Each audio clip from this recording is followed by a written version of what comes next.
There are some people with pretty radical, What they have. extreme libertarian ideas about like government, no public education, no funding for public education. Most importantly, they're imported from out of state. Yeah, like That is true. that was the whole thing. Like 20 years February ago, there 5th was like minutes. a Yeah. national. Didn't we have another meeting after discussion, that? Like, hey, where can we Did I forget to change Has most this? impact. where we would have the most impact on local government, and they picked New Hampshire. Yeah, the like, ninth. So it's a bunch of people. We haven't approved these yet? Wait, can I see that? I need to see if I printed out the wrong document. Interesting. Look up Jason Sorens. Yeah, yeah. So Jason Sorens. I He's didn't like one of make like, it the to. founder of the I movement. printed out He's got kind the of out wrong of control. document. Out I of will be control right at this back. point. You want it? Not quite aligned with You that. can have that one for a souvenir, or we can recycle it after. Stick it in my file. if you look, a lot of our increase in cost at the municipal Feels level warm in here. come from the Yeah. state's Matt just got the fans going a minute ago. But state it is warm. education aid. That's the platform too is like I haven't exercised in the 4 state days. picks up less and less education aid, And I think it makes more me of goes to cold. the towns. And that's dry from It's mercury as well. It's been Some of their retrograde. It's It's been retrograde, part of the yeah. platform. Like if you Communications. look at the 1980 presidential party platform, the Contracts will backfire. Libertarian Party platform, it was like one of the Ay, Koch brothers. ay, Like ay. they had this like their platform was basically elimination of public Got a funding letter for from education. Frank. Yes, Well, we and at this do. point, Yep, they- yep. been- Just They dropped mostly it off stopped running today. libertarians and are mostly like infiltrating the Republicans. He's really an asset. No, no, I need my paper. I want to have a private conversation with the free speakers. You want to speak right on the mic like this? I can swallow it. Ah.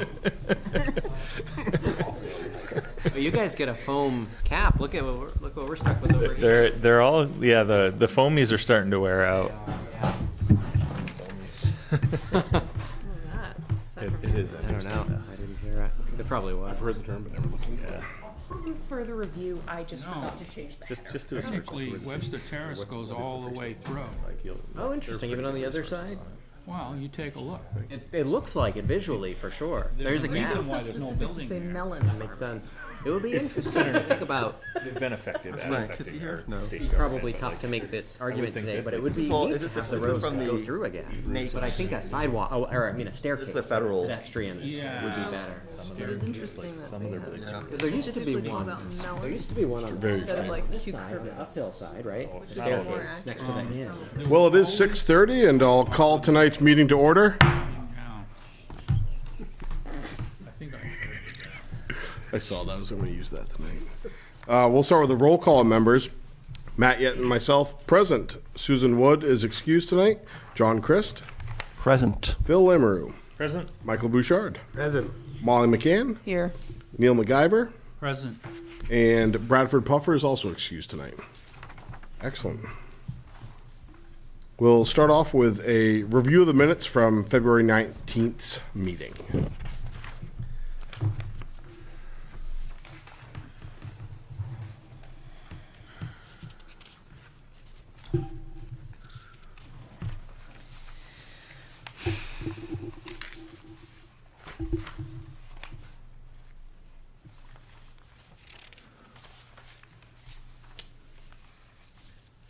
I move we approve the minutes as written. A second. All right, if there's no further discussion, all in favor? Aye. Opposed? And abstentions. The meetings are approved as written.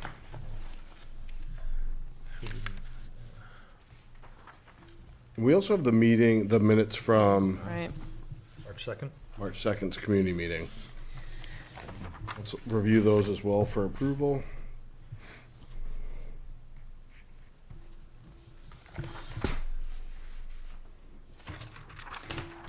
I move to accept the March 2nd meeting minutes as, I move to approve, excuse me, the meeting minutes from March 2nd. Second. Can I have further discussion for a second? Please. Yeah. I'm just curious when we, actually there were, I'm answering my own question. If there are separate minutes or notes from the meeting for the actual engagement work, I guess that was on the easel. Yep. Yeah, okay, never mind. kept these with just a basic gist of it as it was a community meeting. And that's gonna be separate then from the Barrett planning minutes. Got it. Last time Barrett, after the meeting, some amount of time after, gave us everything kind of scanned in and sent over. Plus, there is also a recording of it that will be available soon. Okay. I'm all good. There's no further discussion. All in favor? Aye. Opposed? Abstain. And abstentions. Excellent. Neil abstains. Thank you very much.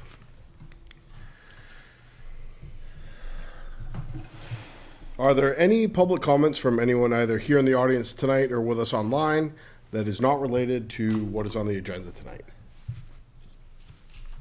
No public comments. Doesn't appear like we have anyone with us online. Moving on to item number 5 on our agenda, communications received by the board. All right, a few communications. I'll try to keep them speedy here. So first, I wanted to give a very brief update with respect to Spear Hospital, who had, of course, had their application reviewed again for completeness. They did have a engineer reach out who is going to be, or is expected to be, drawing up a site plan for them that meets the parameters that the board outlined at the last meeting. It may be a number of months before they come back in, but I did meet with someone on their behalf who's reviewed all the documentation and will be providing something back to us here over the next some number of months for the board to look at. That wasn't a full site plan, though, wasn't it? Wasn't it just a signed master plan? It was, basically? correct, the site plan for the change of use area, and then a more general, but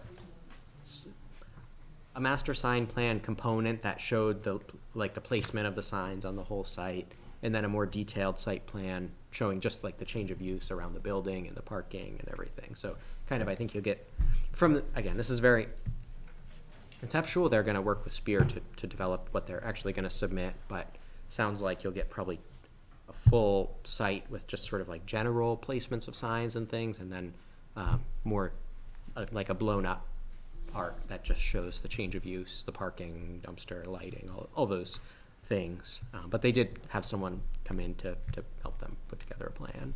I mean, in some ways, it felt like 2 site plans. It was one having to do with the same site, but 2 very different changes.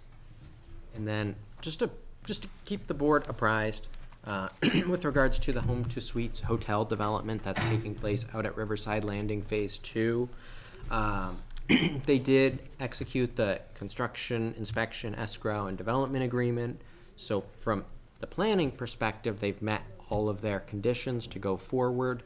Just at that time, we did receive some communications from the State Floodplain Office that indicated that there may be a potential issue with the floodway having been moved when the flood maps for the county were redrawn, which was after the site plan was approved for the site work to lift up the building pad, but before the hotel site plan was approved.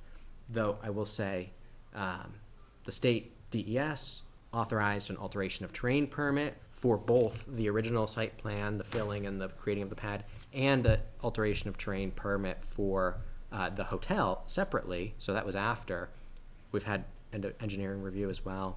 This is, I'm not sure what the next steps are here. If the board has any feedback, I would welcome it, but I think our next step is to just get back in contact with the State Floodplain Office to see what they would like us to do. The applicant has asked if the town would be able to support a letter of map revision based on fill, but we need to understand whether that is something that we can sign off on under the floodplain development regulations and under the floodway, the requirements related to no fill in the floodway. Again, the filling in that area was approved before that was the floodway, and the plans reflect that. So again, this is just kind of to keep the board apprised, but certainly if the board has direction that they want to send, I'm happy to take it. But generally, I really, we're waiting on a call back from the State Floodplain Office.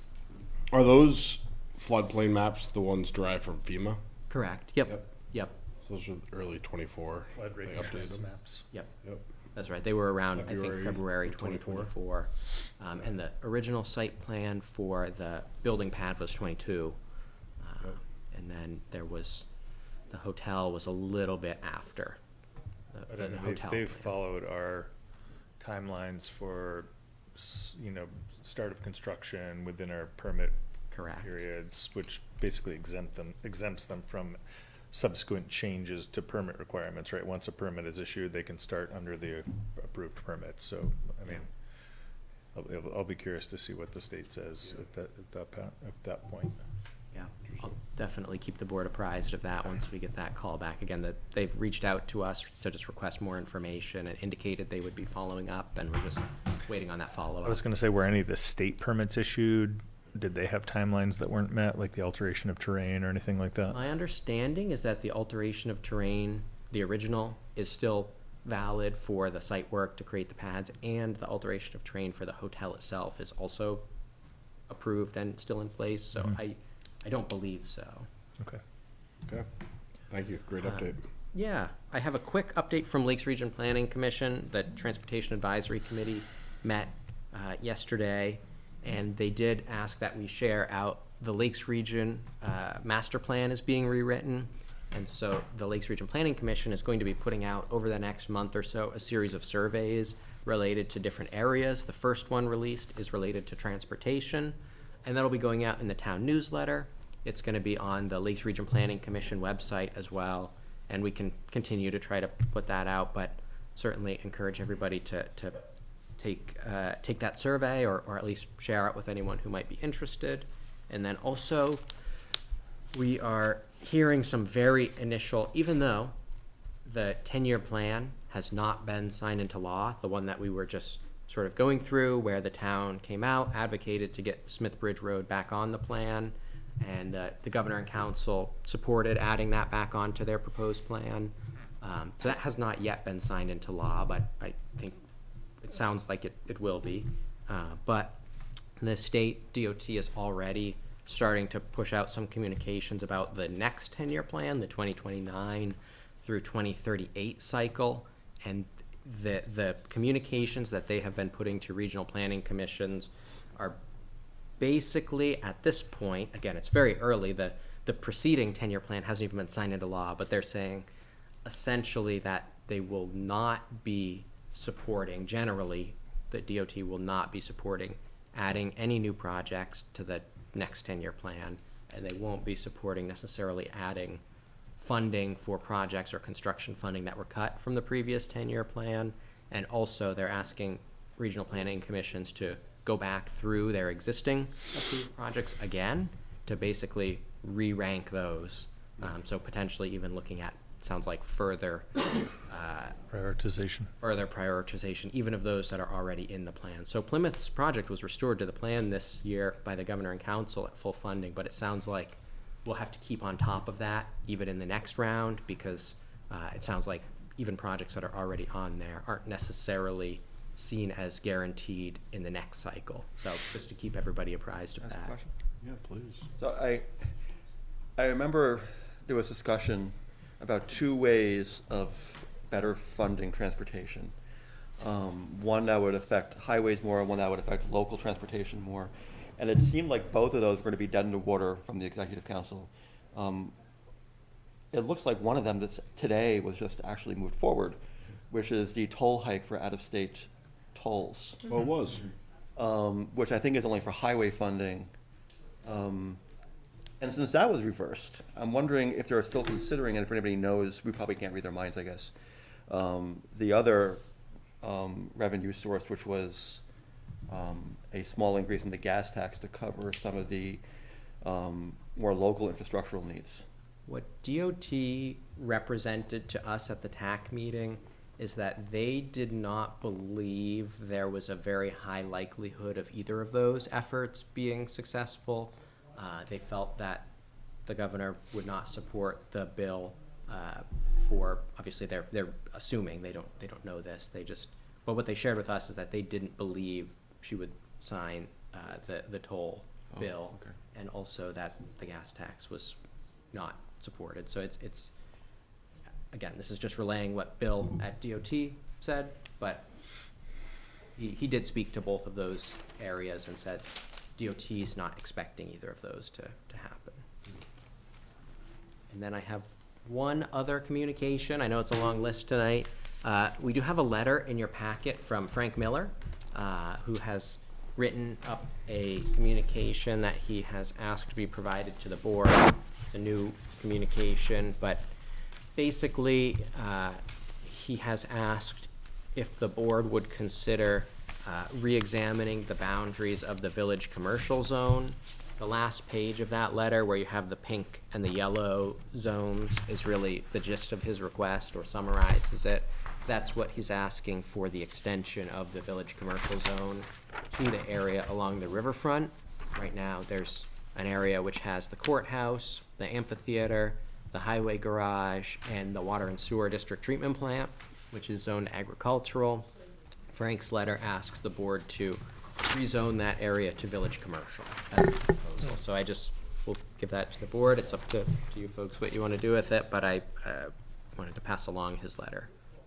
If I can just comment quickly, I mean, in many ways, it doesn't seem unreasonable. I think at present, most of this land can't be used anyway for any of those purposes, because it's all already in entities that aren't gonna, like, you know, it's the courthouse and it's the water and sewer department and so forth. But in principle, it doesn't seem like a terrible idea. I also would add that, you know, we're gonna do a charrette down there, and I don't think it's any rush that any of those properties are gonna change hands or anything anytime soon. It would be interesting to see what comes out of the charrette process and see if that informs any of these decisions. But, I mean, it doesn't seem unreasonable, but. No, and I think this is a great thing to incorporate into the charrette, and a perfect timing for it. Because although, you know, we use Railroad Square as our terminology in the charrette, it is in full effect this area. Big part of this. Exactly, yeah. Well, thank you very much, Frank. Any other comments on Frank's letter? He's a very thoughtful person, and I'm inclined to give this serious consideration based on his recommendation. Very much so. Excellent. Thank you, Frank, and I hope you can join us in the charrette. Any other communications, Joseph? I believe I have gotten them all. Perfect. Any reports from any committees? We had, Economic Development Committee had a very robust meeting on Monday where we discussed the kind of two-sided purposes of the board. One which would be to be focused kind of more on a marketing branch, you know, kind of saying, well, Plymouth is an amazing place for people to be, so here are the reasons you should come here. And then another side that would be more research focused, and they're not completely distinct from each other. They feed into each other and feed off of each other in many ways, but it was kind of a way of us strategizing division of labor. We also had a discussion with Sue Cagle, and we started to put together a strategy for doing pre-charrette outreach. So that is the Economic Development Committee will be doing a lot of pre-charrette outreach in the next couple months leading up to the charrette at the end of May, so that we have a greater basis of information to give the designers outside of just the people who can show up on that one day. So that's going to be our main work for the next couple months. Excellent. Yeah. Keep us surprised. Thank you very much. Yep. Any other committees I'm missing from anyone? Perfect. Well, we shall move on to, Can I make one quick plug? before we move on to that, yes, you may, please. As a reminder from the select board, anybody who's not aware that town meeting, the ballot voting is next Tuesday, and the deliberative session is on Wednesday, 7 p.m. at the elementary school. Thank you. Encourage everyone to attend and vote. I appreciate that. I'm going to ask you for a second plug at the end. Just to remind people. Moving on to new business. We'll start off with just a discussion about how everyone thought the community meeting went regarding the Housing Master Plan chapter. It was nice for Bear to show up. I think everyone was there for the most part. Good attendance, good notes. Joseph, were we expecting a debriefing, a summary from Barrett Planning with their notes and the information that was collected? I believe they will send that. We have not received it at this time, but in the past, when we've done community meetings, they have basically typed everything up, scanned in everything they wrote down, and kind of put it into a meeting summary. So I would expect they would do that again, and I can check in with them about when we can expect that to be sort of delivered back to us. Can I get a reminder of timeline, next steps in the overarching plan that they gave us from several months ago? Do you remember what comes after the community meeting? Yeah, I don't have that right off the top of my head, but they did give us a slideshow that had kind of that breakdown, that sort of Gantt chart where they said where we were in the process. And I can also get that from them, and I'm sure they will send us that. So I'll make sure to share that out to the board so people can look at that timeline. But I don't have off the top of my head what the next steps were. Okay. But I mean, That's fine. if I recall, there was a 6-word stories in the community meeting, Yep. and there wasn't like a huge amount of funding in our budget for like a ton of engagement work. And I think they were going to start like putting some of the information together with the information they got from the previous rounds of engagement on HUP 1 to start putting together a master plan Yeah. for our review at some point. Yeah. I don't remember there being too much more Yeah, so- direct community engagement though. So next piece will be looking at a draft master plan chapter, sounds like. I think that was the only community Yeah. engagement with Barrett Planning. Yeah, okay. Due to budgetary Yeah. restrictions. Yep. Yeah. Okay. And that was the only question I had too, was what's What's next? next? Yeah. I Absolutely. thought Barrett Planning did a great job organizing us, and I think that the I very much appreciate the public that attended and offered input. Yeah, me too. I think it would always be better to have more public input, but Always. you know, we're at the behest of people who volunteer to offer us feedback. So Yeah. Yeah. I would agree. It's always nice to have more, but the people who were there were very thoughtful. They really, I think, said a lot about opportunities for more housing and how that would fit into our community. And yeah. I concur. If there's no other comments about Nope. that meeting, let's move on. That's nice. We have a couple conceptuals on the agenda tonight. 2 conceptual consultations have been requested by Jeff Therian and Brandon Hiltz, and I believe we have the same representative for both of the parties. I was going to have the thumb wrestle to see who wanted to go first, but if they have the same representative, please step up to the microphone and I was going to say we have Jeff Theron is here, but I don't see Brandon Hill, so we might as well let Jeff go first. yeah, please. Is Brandon coming? Oh, huh. You sure? Okay. Mario is gonna represent me, but I'm gonna represent the plan. that we Okay, have. great, excellent. Am I able to hand, Please. sorry, am I able to hand out something? Yes, certainly.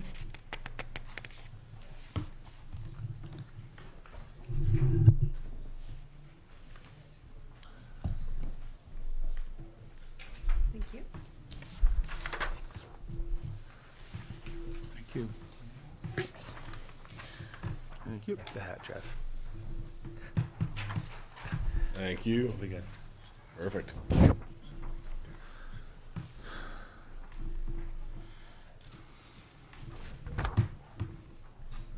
So, my name is Jeff Therian. I live in a duplex down on 35 Warren Street, which I've owned since like 1997. So about 3 years ago, my wife and I, we sold our home in Plymouth and moved back to the duplex. And I will let the board know, I was at your meeting on Monday as far as the housing study, and this is where I got the idea to do this plan. It was great going to your meeting. Thank you. I learned a lot. And a lot of talk at the meeting was about, let's call them young professionals that can't find a place to live in Plymouth. Well, that's recently my family, mostly my daughter right now. We looked in Plymouth for a long time to buy a house, and we couldn't find what we wanted. So my family came up with this plan that's in front of you. So my wife and I, we live in the 5 side of Warren Street, and what our proposal is, and Joseph's been working with me quite a bit from all my calls. He's been excellent in trying to help me figure it out. Rereading the new rules for the town and him going through everything with me. We would like to put, we can call it, if you want to call it 2 tiny homes, is what I've been calling it. Both homes would be a footprint of 20 by 40. And like I said, it's 3-5 Warren Street, so they would become 7 Warren Street and 9 Warren Street. And the plan would be to build the 9 Warren Street one this year and get the 7 Warren Street one set to go for building on 2027. So the plan I have in front of you is just a really general plan. Mario is going to design the whole survey plan and engineering for me. And that's, a big reason why we're here today, so you can look at it, so we can see anything that, might be a concern or something we may miss. I've been in touch with every head of each department. I've talked to the fire chief, I've talked to the highway superintendent, I've talked to water and sewer, I've talked to co-op. So I'm getting everything in order for the project. I haven't really hit a major snag with any of them. They've all been pretty positive about it. But the plan I have in front of you, I wanted to present it, and then, certainly answer any questions that you would have. I don't know if you're all very familiar with where that is. I don't know if, does everyone know where Can I ask a clarifying question? yeah. So, we have tiny home, if you will, number 1, and tiny home number 2. Yeah. And then close to tiny home number 2 is another shadow of a building. Is that your current domicile? That's our I current- see. Okay. Yes, and that's a good question. And I should have mentioned, so the duplex, okay, that was on a parcel of land, and then I bought the acre next to it where you see the first building. So because of your town rules and other rules from banks, I had to merge both properties together, which we recently just did. Lot 32 and 33. Oh, okay. On that, yep. So they are now merged together. I have to do my merger application, which I'll do. I'm waiting to hear back. I have to get the blessings from my bank to do it. So I'm waiting for the bank, and then I'll turn in my first form. But so those two properties are now merged together. They're one deed. They're under myself and my wife's name. So it's one deed, just us, is how it has to be for your plans too. Yep. In lot 34, the adjacent one, that's a duplex right there, closer to where, not yours, but closer to where Russell, Winter. That's it's a 3 unit. A 3 unit. It's a 3, yeah. And that's- that abuts right there, right? Just Yep. trying to get a picture of it. Yep. Yep. Okay. All right. So these are not ADUs, these would be small homes, and there would be multiple residential in a single lot using that change to our laws. Say that again? I said these are not ADUs, they'd be like just multiple residential on a single lot using that change to our zoning? Yes. Okay. Yep. And what is the setback on number 1? So the setback rules now that you have Yep. is an average setback is within 300 feet of your neighbor. So if you look, and actually I do have a much bigger map, my neighbors, and Joseph and I were checking this out, my neighbors within 300 feet, they're on the road. So we anticipate, and that will be obviously what Mario is going to draw out for you when I come back. We anticipate, I think when we looked, we'd be somewhere between 5 and 10 feet away from the street on both buildings. And again, that'll be, when he makes his plan, his, surveyed plan and everything, exactly where they'll be set. But I think we should be within the 5 or 10 foot from the road. And we're not going to be in a right-of-way or anything there, right? Nope. Okay. Are they the same right-of-way rules from 25 feet from the center of the road in that section of Warren Street? I guess, can you help me out with that question, Yeah. Joseph? Is it 25 feet from the center of the road, or is it 20, That's- or is it from the boundary line of it's from the boundary line or the center of the road? It's from the boundary line. From the So you boundary would- line. you could probably find a property corner pretty near to there, and that would give you a general sense, but it would be actually from that front property line. From that front, yeah. You talking Okay. about edge of pavement? Nope, truly the edge of where the right-of-way and the property line meet. So the front line, if you go like in between the front pins on this property, would be that line, that Okay. front lot line. What do you think you'll do for parking? It looks like for number 1, you'll probably use that existing curb cut. Yep, I have Essentially. on my side where we live, yep. And then On number 2, we're still trying to figure out that driveway. Whether it's going to be towards that 3-unit I was telling you about, or the other side of it. We haven't quite, finalized that. I mean, it's going to be on one side or the other. Yep. And there's like, if you drive by, you'll see there's a long, giant curb cut there now. So Yes. obviously we'll be cutting that down, quite a bit with some kind of, something in front of that, in front of the building, so to speak. So I like short setbacks. Yeah. I'm kind of curious what led to the choice. Is it the terrain behind? Yes, it is. Yep. Yeah, that's, and, we've owned the land for a long time. And then again, sitting down with Joseph and the rules that are out now as opposed to what they were 5-10 years ago, we're able to meet better those setbacks to your rules. So yes, the building could be closer to the street, safer than being, there's a drop off there. I mean, Yeah. You'll see it if you go look at it. So the closer to the street for us is the better. And that's why I orientated like one of them one way and one of them the other way. Makes sense. Do you have any concern about the terrain and the drop off and any kind of like erosion issues? I assume you know this land pretty well. And I do. I don't. You No, don't? I Okay. mean, I'm putting my daughter. I and know. my I son didn't there, think you so, would be. So I was kind of, I'm curious in kind of a general way because we are seeing larger storms, and where I live, I'm seeing severe erosion issues on my road. And so I just wanted to bring it up as a possible. one thing, we're not going to have any, full basements in either one. If anything, it's going to be a very, maybe a 2-foot crawl space under it. Yeah. So there'll be no big basements. Yep. And they're basically going to be designed as a 1-floor, 1-bath, 1-kitchen, and then a loft. Yeah. Tiny home. And that's, it's not going to be, it's not going to be a giant, obviously a duplex or 3-story building. It's going to be 20 by 40, 1-bedroom with a loft on top. I think our recent revisions to zoning were to encourage this type of development. I think it's fascinating. Like we were talking about this when we were Exactly. considering it and saying like we don't know if anybody's really going to use it, but we should make a change. And this is like the third thing we're seeing this. which I'm is- very pleased to see these type of ideas. It's This is exactly what I envisioned This is for infill development. for incremental growth of our housing stock. And I think this is some key to the sustainability is these 1 and 2 additional dwelling units being added. Yeah. Albeit it's not as fast as I think some would like, but nice and slowly chipping away at it. Couple dwellings here, couple dwellings there. Yeah. I like this idea. Can I ask another question? Yep. Considering like one never knows what's going to happen in like 20 years or so, and if you decide to sell the property and then you have 3 houses on it, have you considered setbacks in terms of if you ever wanted to subdivide or anything like that? I've been through a lot of lawyers and dealing with that. Yes, they were asking me how I would handle that at the end.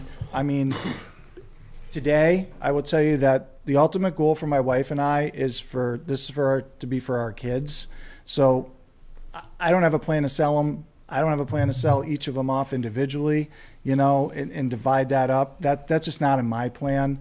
So I'm not going down that road because that's not what I want to do. It's basically, we've been in Plymouth for a long time, and this is what we want to kind of leave our kids, when eventually we move on, that they have this for them. Sure. Oh, that's great. I just wanted to make sure like it was a consideration. The lawyer, they were asking me a lot how to, if I wanted to subdivide it and do, a whole bunch of different things. And, honestly, I want to keep it as simple as possible. I just want, have the 4 units there, simple as possible, and not make it complicated. Right. Joseph, what does because I've thought about this, what's the future look like? And I understand your idea with like your plan for this, but what does it look like? Are there any, if someone utilizes the zoning that we had put through recently, like for this, are there any constraints put on the client, the property owner, like for that future possibility to, hey, 4 decades have gone by, things have changed, and now we are looking at, subdividing these off a little bit. Like, do we put any constraints on that for them utilizing this, or what's that look like? Yeah, so with this process, that was something that they're there was no guarantee in this, under this type of development, under that conditional use permit for residential co-location, that it doesn't necessarily guarantee that you would be able to subdivide, because the regulations actually are a little bit different than multiple lots in terms of things like setbacks and lot size. So you could lay one out such that it could be subdivided,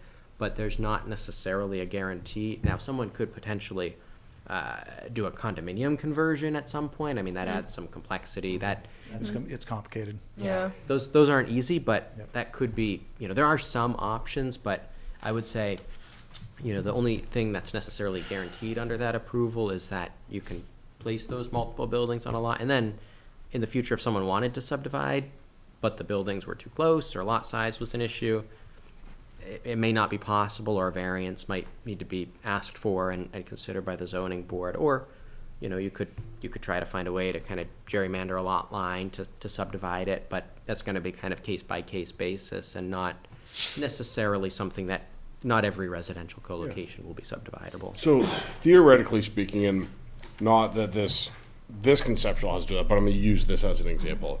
Say if these get built and in a year, they were like, hey, we're gonna subdivide this into three lots. At that time, would it look like a subdivision application to us at that time? Yep. Yep, okay. Yeah. It would have to meet all of the lot size, setbacks, frontage requirements, and that The internal setback is would be an issue, could probably. be a real challenge. And because- nothing, and I'm not speaking Yeah, towards yep. this consultation, but just saying three. Yeah, and even the same would apply for a condominium conversion, would have to come back before the board. Okay. Neil had a- Neil, did you have a question? Well, first of all, historically, there's an apartment house near the intersection, It's, yes, right? it's still there. On number 34.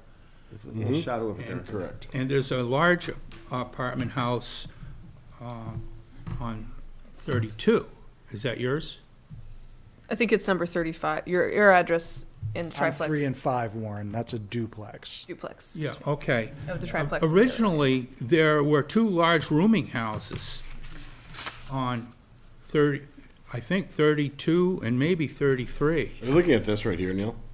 Is that what Yeah, you're he is. looking He's at? looking Yeah. at this one. Yeah. Wait, I'm sorry, wait, can I see? Yeah, So, certainly. I don't Actually, you can have a think that- copy if you'd like right there. So yeah, so Jeff lives at 32 now. Yeah, no. Which one do you live at now? It's. I don't think that's the Same map you gave address. us. It's the lot. Those are the lot numbers. Yeah, it's a lot number, not an address. This is numbers. where I live.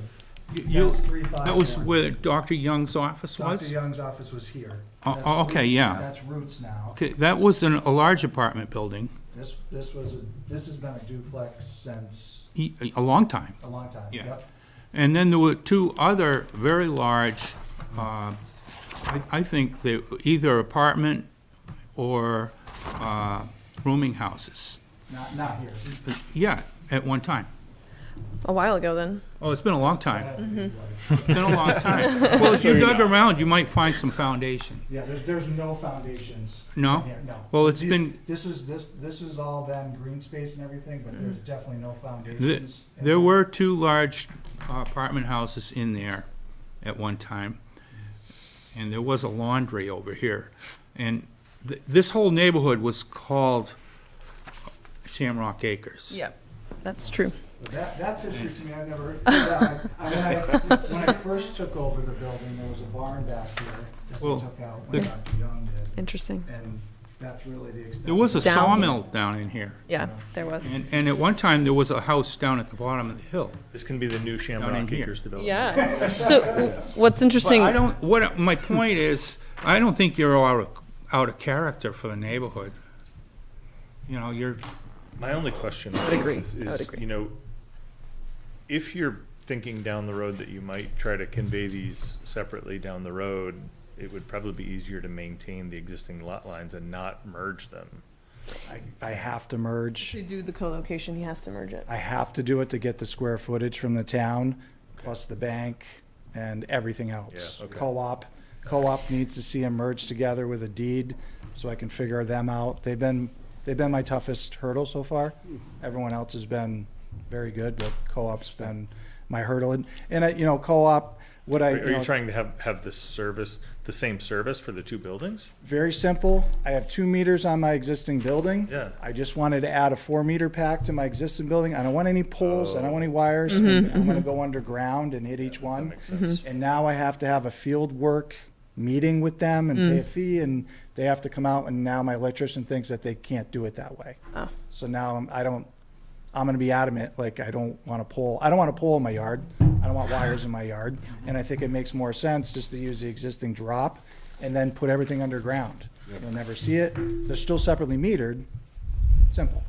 So, I can see the challenge of having the drop on one building that's not on the same parcel, though. Yeah, I could see why they would object to that. and then, you know, I will, I'll have that worked out in Mario's plan, you know, before we come back again with that. I think that when you think about the future of this 80 years down the line, let's say, a little bit further away, if it doesn't stay some sort of family legacy, this is the kind of formation that you could see essentially cooperative living happening. Yeah. You know, so it doesn't have to be one single owner. It could be, you know, a couple of young professionals who all want to co-own the lot together and all share the costs of living on the lot together. That's another possibility. You might also see very different land use regulations. You also might see very different land use regulations in 80 years. That's true. And lots So- of changes can happen over time. If I recall correctly, we had a similar situation in the previous town I lived in where there was a single, the town didn't allow subdivision on Class 6 roads, but there was an existing home on a Class 6 road, and it was the same thing. Two of the children of the family that lived there built their own houses, and at one point the children wanted to sell their homes. Yeah.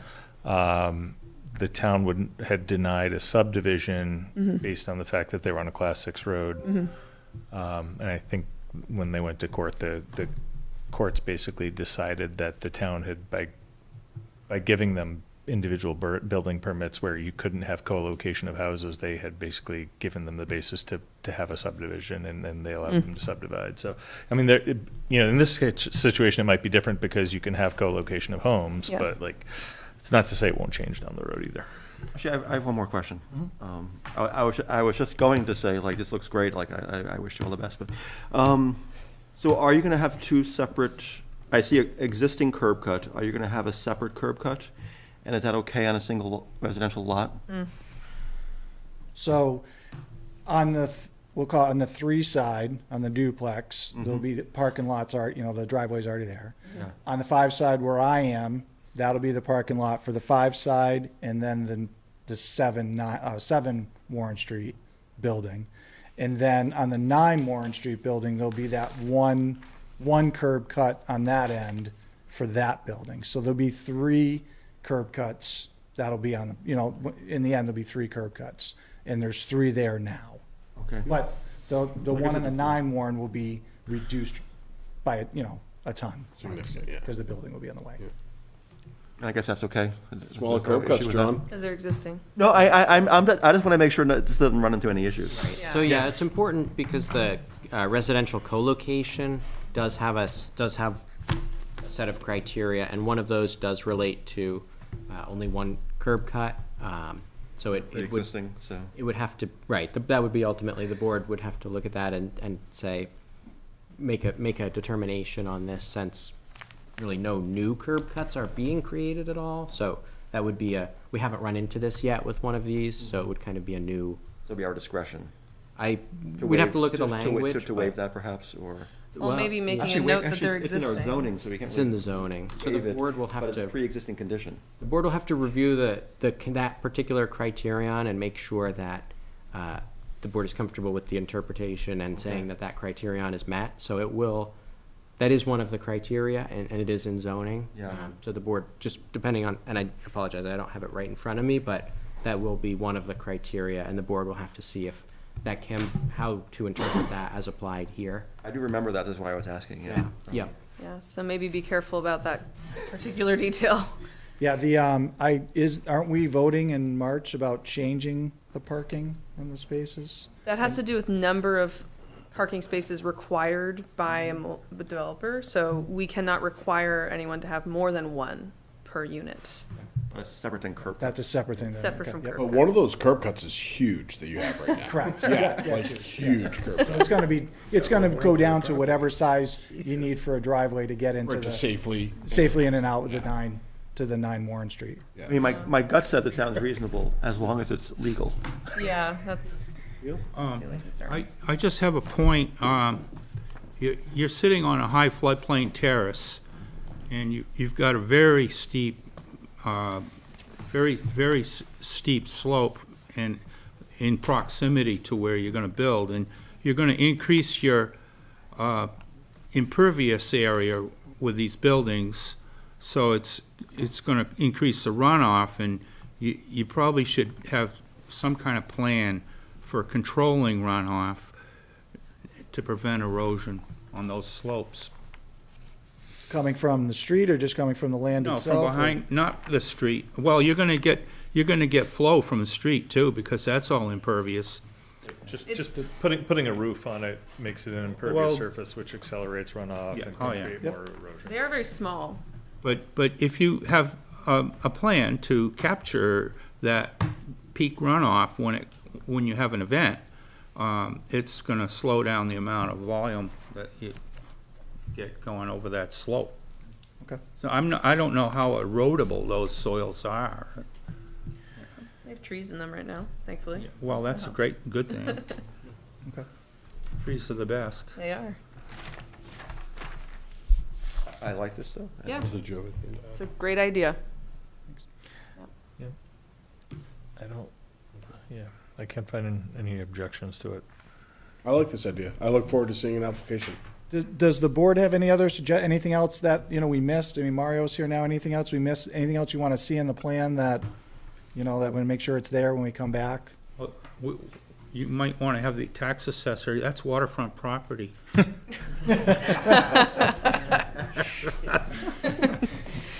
Not if they keep all the trees growing. I'm still on the rooming house thing. so- Shamrock Acres. Shamrock I'm gonna Acres. look that up. Wasn't it was Shamrock Acres? Or Shamrock? Shamrock Acres, yeah. Shamrock You can Acres. probably, That's where all the Irish live.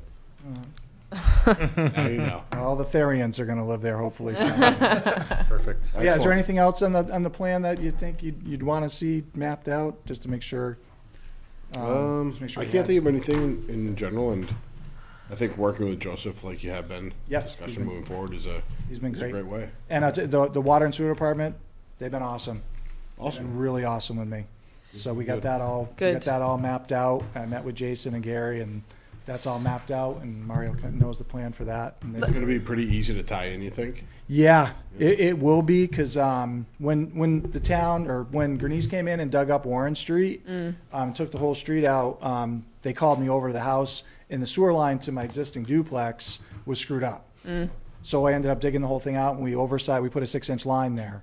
So talking to Gary and talking to Jason, we went through the whole plan, and I'll be able to tie into that Nice. 6-inch line for both buildings. They're just, one bedroom, places, not like it's a fourplex. So we worked out a whole plan, trenches and everything. He gave me all dimensions, what I need to do. So we are gonna put another 6-inch line, pretty much going across 3-5, hitting the first one. Yeah. And then we'll do 4-inch to the next one. We'll oversize it a little bit, which is fine. And they worked it all out with me to figure out how to get the water and sewer there. So you probably don't even need to go into the road.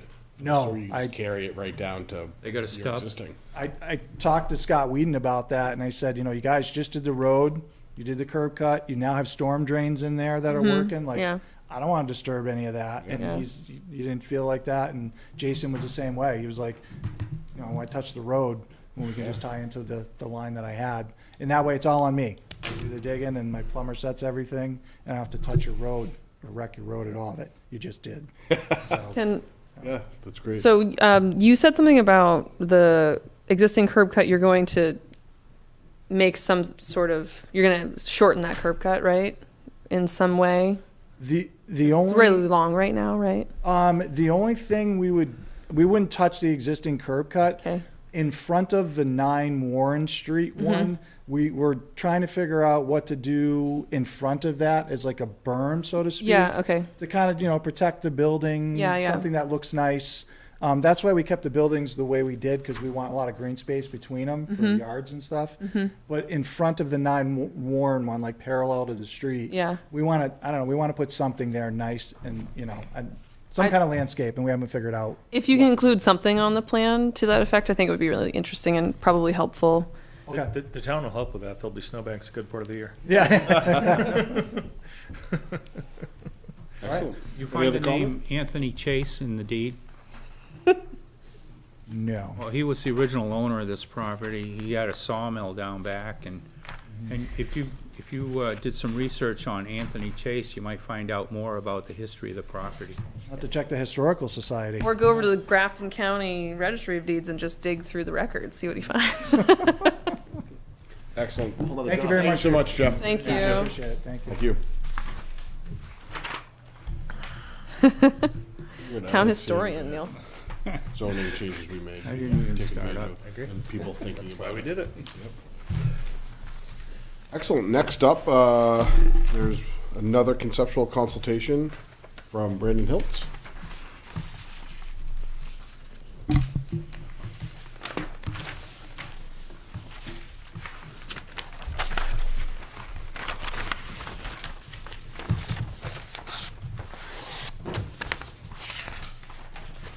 Joseph, was this what we received in the email as well? It is. In addition? Yep. Okay, great. Hello. Good evening. Mario Focaretto, Daylight Engineering and Surveying, representing Brandon Hiltz. In front of the board for discussion is a 26-lot subdivision on tax map 208, lot 60, also known as 113 Beach Hill Road. The board might be familiar with this site. In 2024, a site plan was approved for some commercial development down at the bottom of the site. We're proposing 2 new roads. It's a traditional, these lots will be sized per the traditional zoning. 40,000 square feet lots. We're proposing 2 new roads off of Beach Hill Drive. Quite long. The first one's about just over 1,000 square feet. Second road is also about 1,000 square feet. There's a lot of things I think that is going to go on with this site that I'd like to discuss.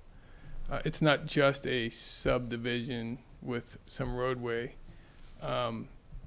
We plan on developing subdividing off the commercial portion and submitting a site plan at the same time, separately. Do you mind if I ask, what are the 2 roads? I see one road coming in from Beach Hill up, just below Sugar House Road. Where's the other road? It's a very small off of the loop. They're connected.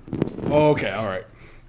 That was, I sat with Joseph when we spoke about this.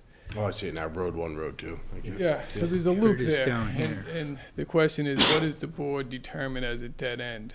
And I've gone through this multiple times with other towns and have mixed results where some towns will say, well, if I'm all the way at the end here where the loop comes back together, I have 2 ways to get back to the exit. And I've had other towns say, no, from the entrance to the furthest point is a dead end. So the town has a maximum limit of 1,000 linear feet. And we have road 1 is 1,100 feet, road 2 is 1,040. If you look at the dead end after the loop, that's 600 feet. And it looks like you also That's what I'm have, saying. hypothetically, if the part that would be the issue is that short stretch from Beach Hill Road to where it splits. If there was a blockage there, then you couldn't get to the rest of it. But you do have separate accesses from looks like a service road or something that goes through one of the lots.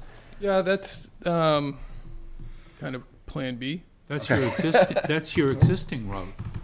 There is no road there now here. There's a road, Yeah, you have an existing road yes, down to the commercial right lot. down here. So you'd prefer not to have that one? If I was Comes in buying right lot here. 21, I'd prefer not to have a roadway going through Yeah. my lot. Okay. That's what we're talking.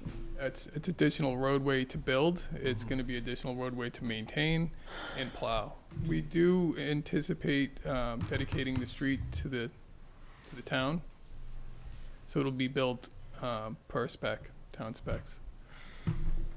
So is the thought of that, and I know it's not ideal, but you sort of like put a conceptual on, so that road on lot 21, the service road, that's just sort of like in there, you know, not, is that sort of like an idea of like, that would be your exit as well? Like that would make it so it's a continuous thing, or? No, so we would propose maybe a lockbox for the fire department. It's an emergency access only. Oh, okay. We'd prefer no traffic go through there and send residential traffic through the commercial site. We'd prefer not to have it built altogether, but Takes care of our 1,000-foot rule. Right. Okay. it's how the board feels about the dead end and how you want to determine that. I've done it multiple ways. So I know that we are discussing with highway some dead end regulations, if you will, just more clarification for hammerheads per se. And we met with Steve maybe a month ago, and he proposed some like, hey, these are the bare minimums I'd like to see if roads go in and there's going to be a hammerhead at the end. You know, this is what we'd see. And they were pretty standard qualifications. I mean, I don't know if you can get, you know, fire trucks turned around and stuff. Pretty standard stuff. And we would be implementing a hammerhead. The topography is tough on this site, especially on paper. When you go out there, you know, it's rolling. So on paper, there's a lot of ink for the contours, but it's certainly buildable. We have the road, we maxed it out at 9.5% to give the contractor some leadway to build under 10%, which is maximum. We believe that every lot that's proposed here is buildable, and there may be some views from the lots too, over towards Tenny. I have a clarifying question about the roads being numbered. So we have Road 1 and Road 2, and I understand that on each side of the loop is one road, but what happens when they come back together? Do they Yeah. at the beginning and at the end?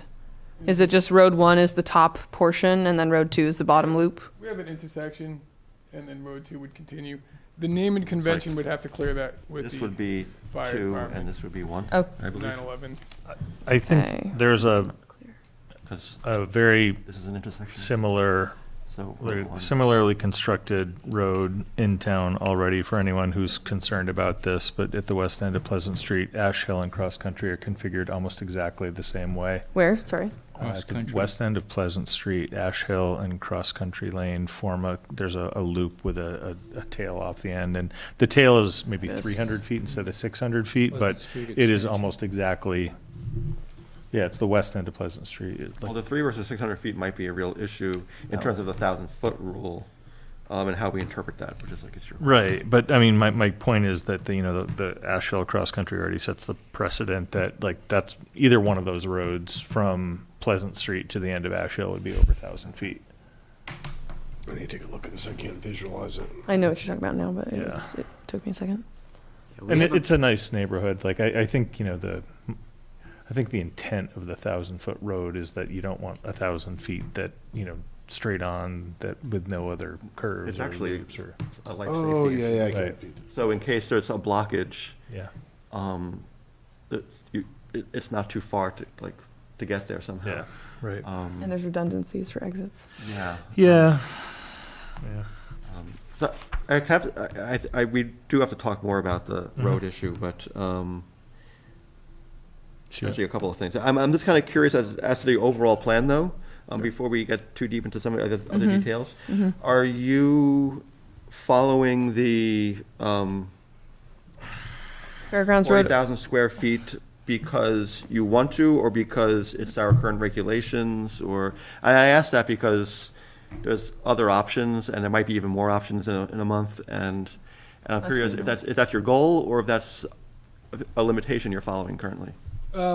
it started off as a limitation, and then we spoke with Joseph, and the fairgrounds overlay, if it is accepted, would be a nice way to approach this. So we have commercial we want to break off.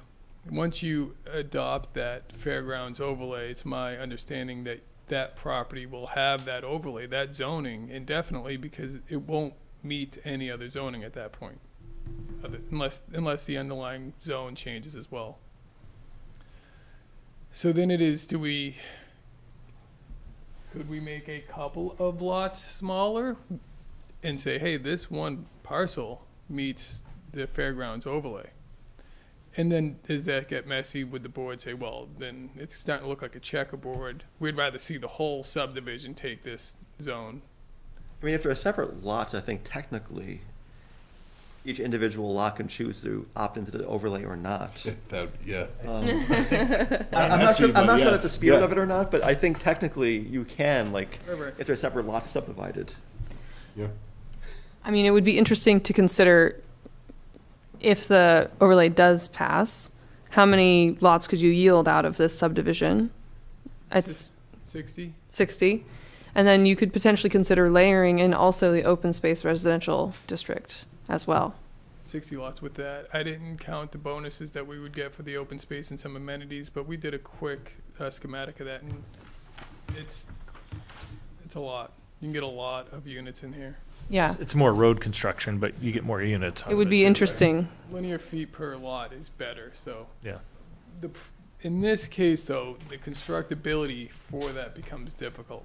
So with a lot that has the minimum frontage of 100 feet here, we got this, steep slope that we're coming off the road to get onto that lot, whether it be up or down, depending on what side of the road you're on. And we need some space to be able to take a driveway from one edge of the lot and kind of snake it in and to get up to grade. Not on all the lots, but on some of them. So if we were to go with, I think the minimum frontage was 40 feet with the I believe it's 50.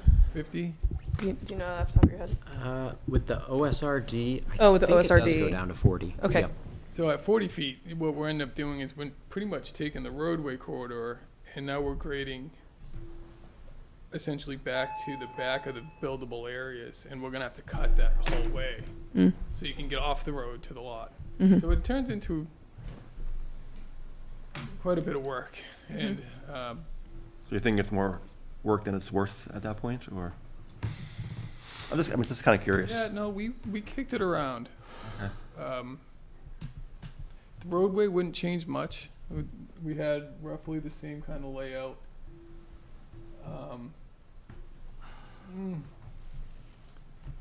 Would the board prefer to see smaller lots?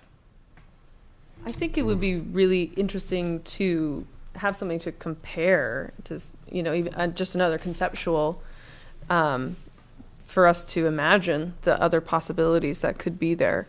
I'm imagining, what's the future of the co-op lot that's just south of here? Is there a benefit to the public to have more space be preserved or conserved, I should say, in that kind of longer view of the future of the town? Do we need to expand our tax base? I would say we do, that kind of thing. I mean, in some ways, it's ultimately your decision. It is, yep. But it's nice, I think, to look at options, especially if there's new ones opening up, and it sounds like you have started to already. Yeah. But speaking of the other lot, and I see that you have part of this land going to conservation, which I guess is probably not very easy to build. Very steep. It's not very easy yeah. to build. Very steep, yeah. Anticipate some wet area down the bottom. Yeah. No, I would, my only kind of question there was, in case there was future development to the south, if within that, I guess that would be a conservation easement, if you'd want to leave a separate easement for a potential road one day for connectivity, even if you didn't use it now. Not a bad thought. Yeah, connectivity would be. I have a couple of questions. Yeah, do you plan on having municipal water and sewer or individual septics? Sure. That was another constraint on doing the OSRD approach. We will be extending the sewer. We believe gravity works. Well, there's a Are you Lowe's- sure? There's, I should explain. There's a low spot. Okay. So it stops at Brookside, Okay. right by the incinerator, and then it kind of goes in kind of low spot where there's a culvert there, pretty Yeah. low. The entrance to the transfer station Yes. pretty much is Yeah. that Yes, low just spot beyond. almost. Is it just beyond the transfer station beyond, if you're yeah. going up the hill? Yeah. Wor- Worst case is you'd have to build a pump station, You have to have a Yeah, pump. yeah, that's, right? yes, but we don't need to. Because you didn't keep Right. it above ground. Because whoever designed the sewer had some foresight, and that sewer, although the summit, we call it the summit manhole, the last manhole in the run, is 14 feet deep. Oh, okay. There's no other reason to do that except for planning for someone to be able to tie into it. Oh, that's great. So, Thank you. yeah. So that you've been works. talking with Plymouth Village Water and Sewer? Yeah, we've been, so most recently, we have gotten a permit to extend the water from about the same place on Brookside down here. We are extending it to just beyond Brandon's current entrance at the commercial lot. We're gonna install a hydrant there, and we're gonna run a 2-inch service to the commercial building. The water pressure is very low. So it's too low to service any of these lots up here without a booster station, which is expensive. You put in a community well? We're not gonna put in a community well. We're gonna propose individual wells. If we were doing OSRD, then the community well might make more sense, rather than drilling 60 Yeah. on individual lots. Yeah. You'd drill one and or put in a booster station at that point I see. and run the water. So if you have municipal sewer and you have your own water, you only need half the lot capacity. Yeah, for you talking about what we're proposing here or for the OSRD? You know, lot loading. Yeah, oh yeah. No, I think these lots are, once we put the sewer in, there's no state subdivision approval needed. We're good there. Yeah, We meet the minimum lot size, the geometry meets the regulations. yeah. The roadway geometry meets the regulations. I feel as if this can go smoothly, but there's a lot of ifs. So how does the board look at the dead end? That was one of them. Actually, could we stick on that? Joseph, can I ask, I'm guessing from your experiences, there might not be any kind of state case law or guidance on this question, and it really is open to interpretation?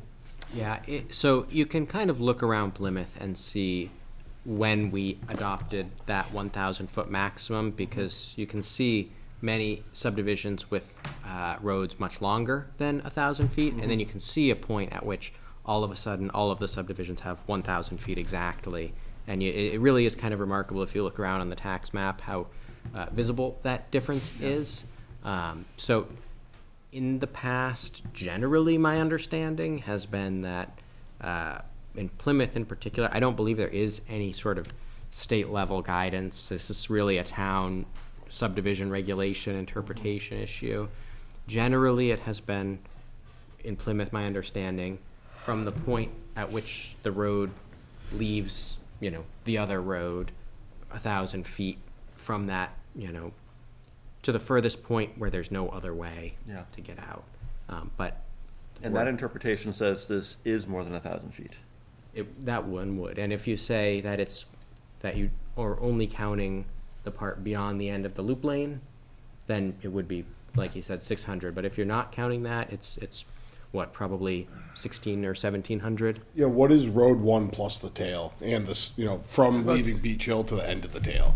It's about 1,600 feet. 1,600, yeah, Yeah. 1,600. in that area. How long is Road 2 total? Road 2 is just over 1,000 feet. It's like, it's Road 2, I mean, if they're two separate roads, it's actually, I guess it still has to be 1,000 feet for both roads total, because of the dead end issue.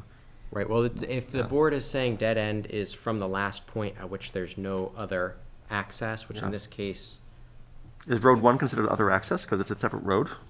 Well, I would say that when you're looking at a subdivision, you would be just looking at, you're not the road name, for all intents and purposes, doesn't Yeah. matter. You're just looking at the road system that's being proposed and those roads. I mean, you could That's name. the choke point right there, so. Yeah. Right, and so that would be a way. The board could say that we're going to waive that.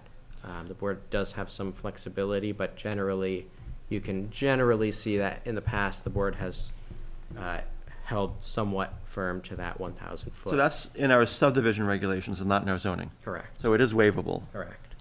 For me, if I saw a, like, right-of-way easement to extend that road for potential future development, I might be Yeah.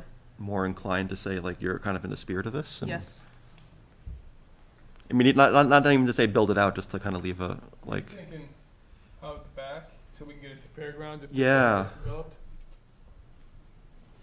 I mean, I don't know what the terrain exactly, I mean, looking at the contour lines, but I think it might be avoiding the worst of it, but. Yes. Yeah, you would. The wetlands will be mapped, and they haven't been yet. We'll do site-specific soils. This will be going to alteration of terrain. And which brings us into, this is a residential subdivision. We do plan on developing this. I suggested maybe we wait to submit one or the other to the town. We'll certainly separate the two, so it's not one application. So, The complexity lies with AOT, so they have a 10-year look back. If we go and we design the stormwater mitigation for Road 1 and 2 and any of the, we have to assume about 3,000 square feet per lot for building and driveways in our calculations. Get our AOT permit, and then next year he wants to do this lot, 10-year look back. We're on the hook again for that. We're going through the process again. We might as well do it all at once. So we will be working on whether or not it's submitted as part of this subdivision or separately. I think the overall grading and drainage, how we're gonna handle that, is gonna be connected. And we might even treat some of the runoff on the construction, on the commercial lot. If necessary, I'm gonna try not to do that, but if we need to. I know that there is a approved very large pond on that lot in Adams Sand, so it's, it'd be a great place to put it. Not gonna be my starting point, but.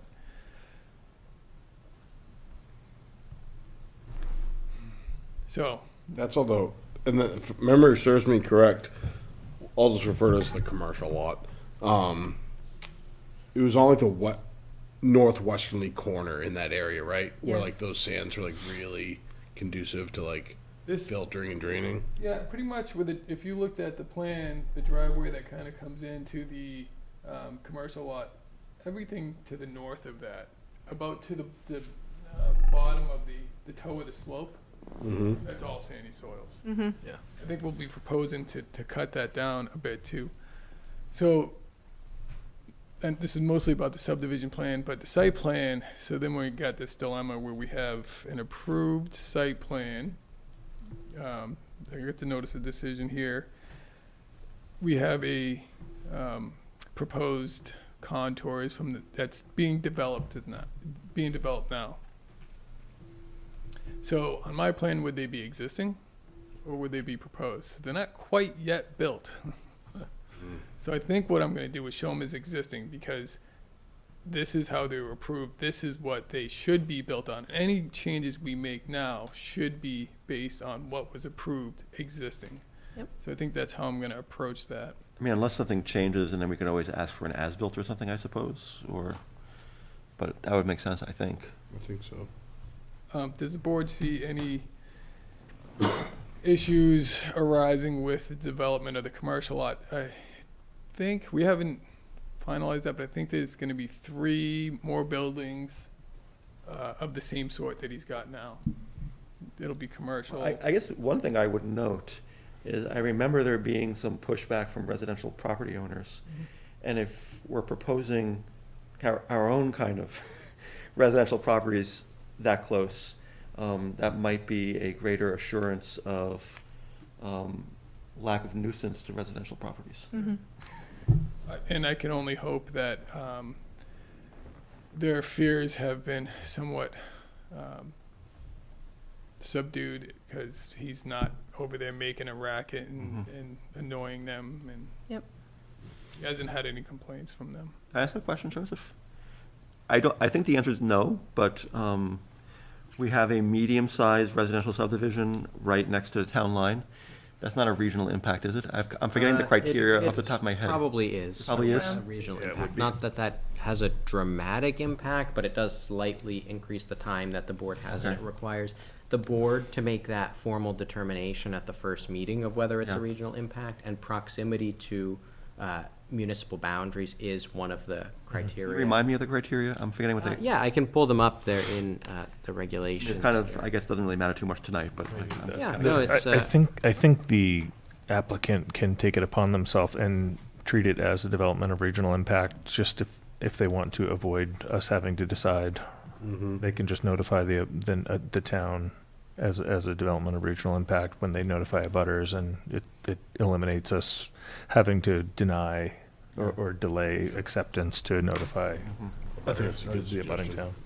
Yeah, it says, so Yeah. a development shall be considered to have a regional impact if it can reasonably be expected to impact on a neighboring municipality because of factors such as, but not limited to, the following: relative size or number of dwelling units as compared with existing stock, probably not, proximity to the borders of a neighboring community, and transportation networks are, if there were gonna be two. Beach Hill Road is kind of a road into Campton, but also I think in the past, almost anything where it actually shares a boundary with the neighboring town has been, we've found to be a regional impact. But again, that doesn't add additional requirements, really. It's just the additional notification. yeah, no, I was just kind of curious, yeah. I would presume that we would have to notify the residents of Campton that abut this property Also, anyway, but correct. the Yep. development of regional impact would require that we notify the town, Yep. not just the abutters. Yep. And then. I wouldn't imagine being a big issue anyway. Right. but- No, I mean, it's really just a simple, it's another notification that goes to the town in addition to the abutters, but Just something to consider going forward. Yeah, it would be We nice. if- anticipated it. Yeah, We- okay. Oh, It I just shares got the a line. point. Yeah, One thing he's got in his favor is he's down slope from the town of Campton. sure. And so that's his advantage. Did you mention that because so if you do pull sewer up, because you have sewer to these, that you don't need the AG's approval for a Oh, subdivision? no, we're gonna need the AG's. You still will need their approval. We won't need Need- state subdivision approval. We Oh, won't have okay. to do lot loading calcs and submit it. So and do it would test still pits. go through I think it's 15 lots. If you create 15 lots, you need AG's AG's approval. approval. Okay, yeah. All right. I misunderstood that. So, but you wouldn't be going through state subdivision. Yeah, which That's standard, which septic. would be standard for a lot Yeah. that's less than 5 acres. you've still got well radiuses to protect on those lots, but Yeah. you can stack those if you need to. So we got, speaking of the regional impact, again, not as concerned about that, with them being notified and having the ability to sit in on the meetings, not a big deal. Does the board foresee asking for a traffic study? That gives us a lead time. It, And I may- think, is something that probably people who already live on that road would It is a heavily traveled road. approve us of asking for, would be my guess. I think there's probably concerns for children, school bus, that kind of thing. My only question is, is the intersection of Beach Hill Road and Fairgrounds Road sufficient to handle that Right. the increase in volume? Which it is a difficult intersection, because it's hard to interpret it Yeah. as a driver. It's worth noting that the town's transfer station is there, so presumably the town goes down that road. True, you're right. The addition of Right. these lots shouldn't change the volume. If you look at percentage-wise, it's going to be a drop in the bucket of the traffic. With that being said, I think the 25, yeah. the school bus Uh-huh.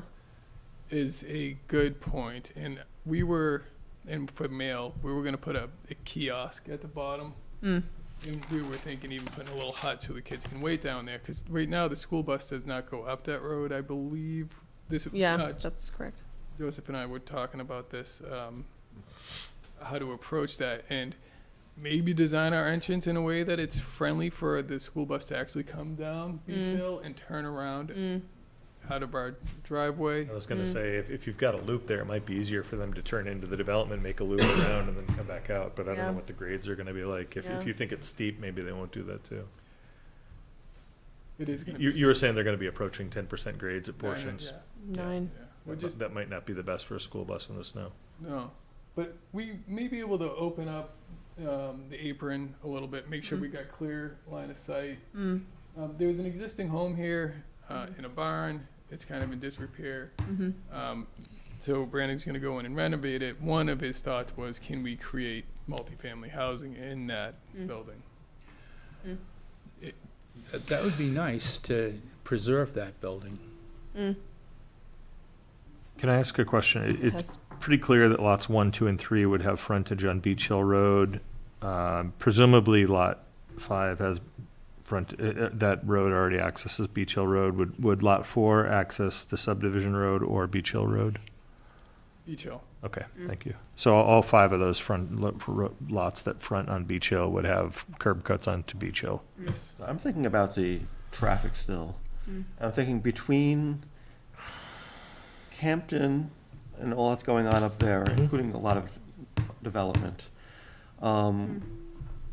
manufactured housing and other residential developments already on Beach Hill Road, and the transfer station. There's quite a lot there already, and I'm not sure how much of an extra load this really is. I mean, the other way of looking at it, of course, it's already a lot. Like, do we want to put more there still? But I guess it depends on which side of the point of view you take on that, because there is a lot going through there already. So on the one hand, it doesn't seem like there's a whole lot more than there already a lot that's going through there. Right. But you are adding to an already pretty busy road. I think the biggest problem with the road is the intersection with Fairgrounds Road. Not necessarily the additional Yeah. traffic. It's one of those historically bad designed, poorly designed Well, I mean, intersections Winter that Street, Warren it's not Street was clear. reconfigured recently, and that was a very good thing, I think. Yeah. Another consideration with the traffic study is, what do you do with the information? So a lot of times what we will do is you'll get volume and you'll get queue times. So if there's any intersections, you'll see if the intersection is graded as a C or a 20-second wait, and now it's going to be a D. You've decreased the level of service for that light. Stop sign.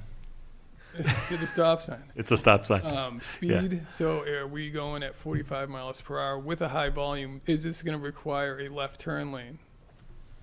So this is what you take the traffic, in my opinion. Right. I'm not just trying to Right. talk you out of it, but if I don't want to provide the information, you go, oh, great, look at this 17,000 cars a day here, and you're going to add another 250. Right.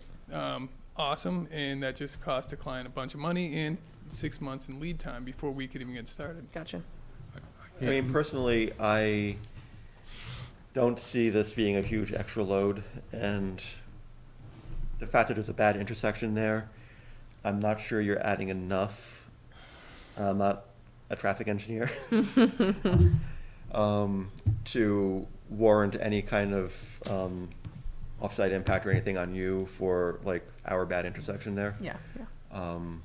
And it's not our worst intersection by a long shot. It's not that. Once you drive, if you drive this intersection for 3 days, you have You got it. Yeah. It's not a bad That's fair. That's fair.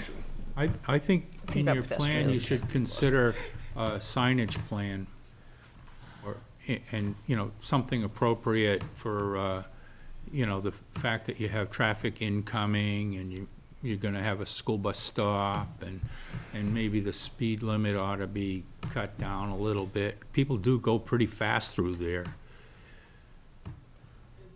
I don't understand what signage would be in here as. Traffic, we have I mean, we- two yeah, street traffic There can be entering. off-site We can require off-site improvements to the transportation.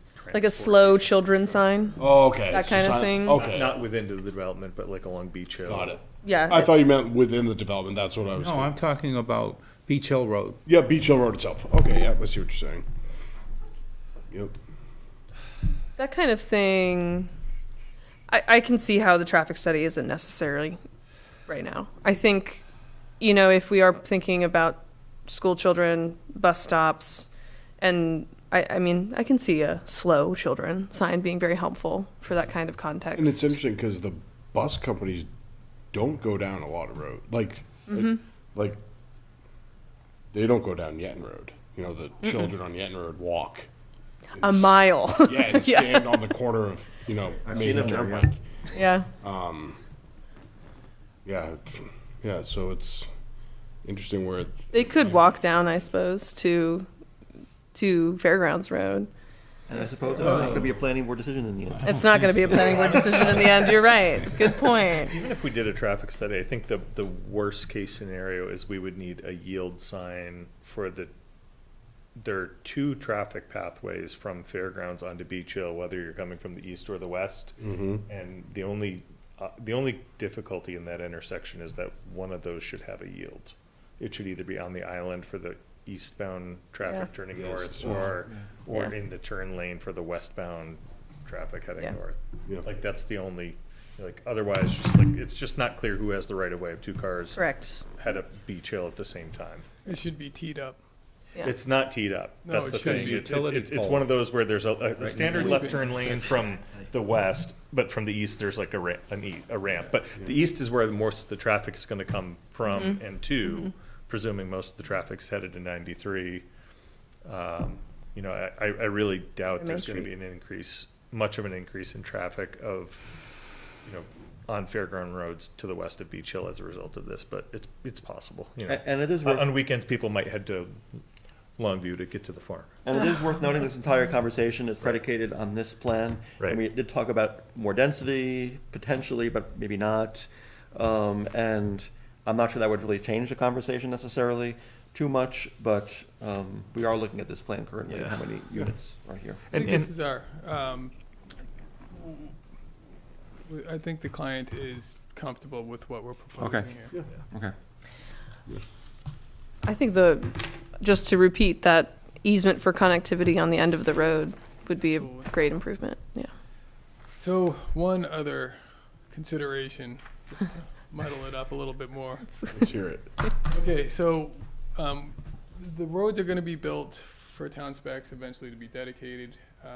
We cannot sell any, the applicant can't sell any lots until the road is either fully bonded or built, right? So there's quite a bit of road here.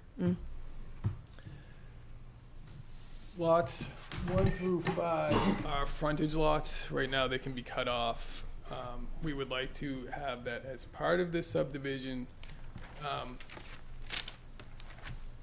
guess the best way to put it is we'd like to phase off 1 through 5, lots 1 through 5. And so there will be some conditions. Obviously, we do plan on bringing the sewer up, so I imagine that's going to be a condition of approval, bring the sewer up.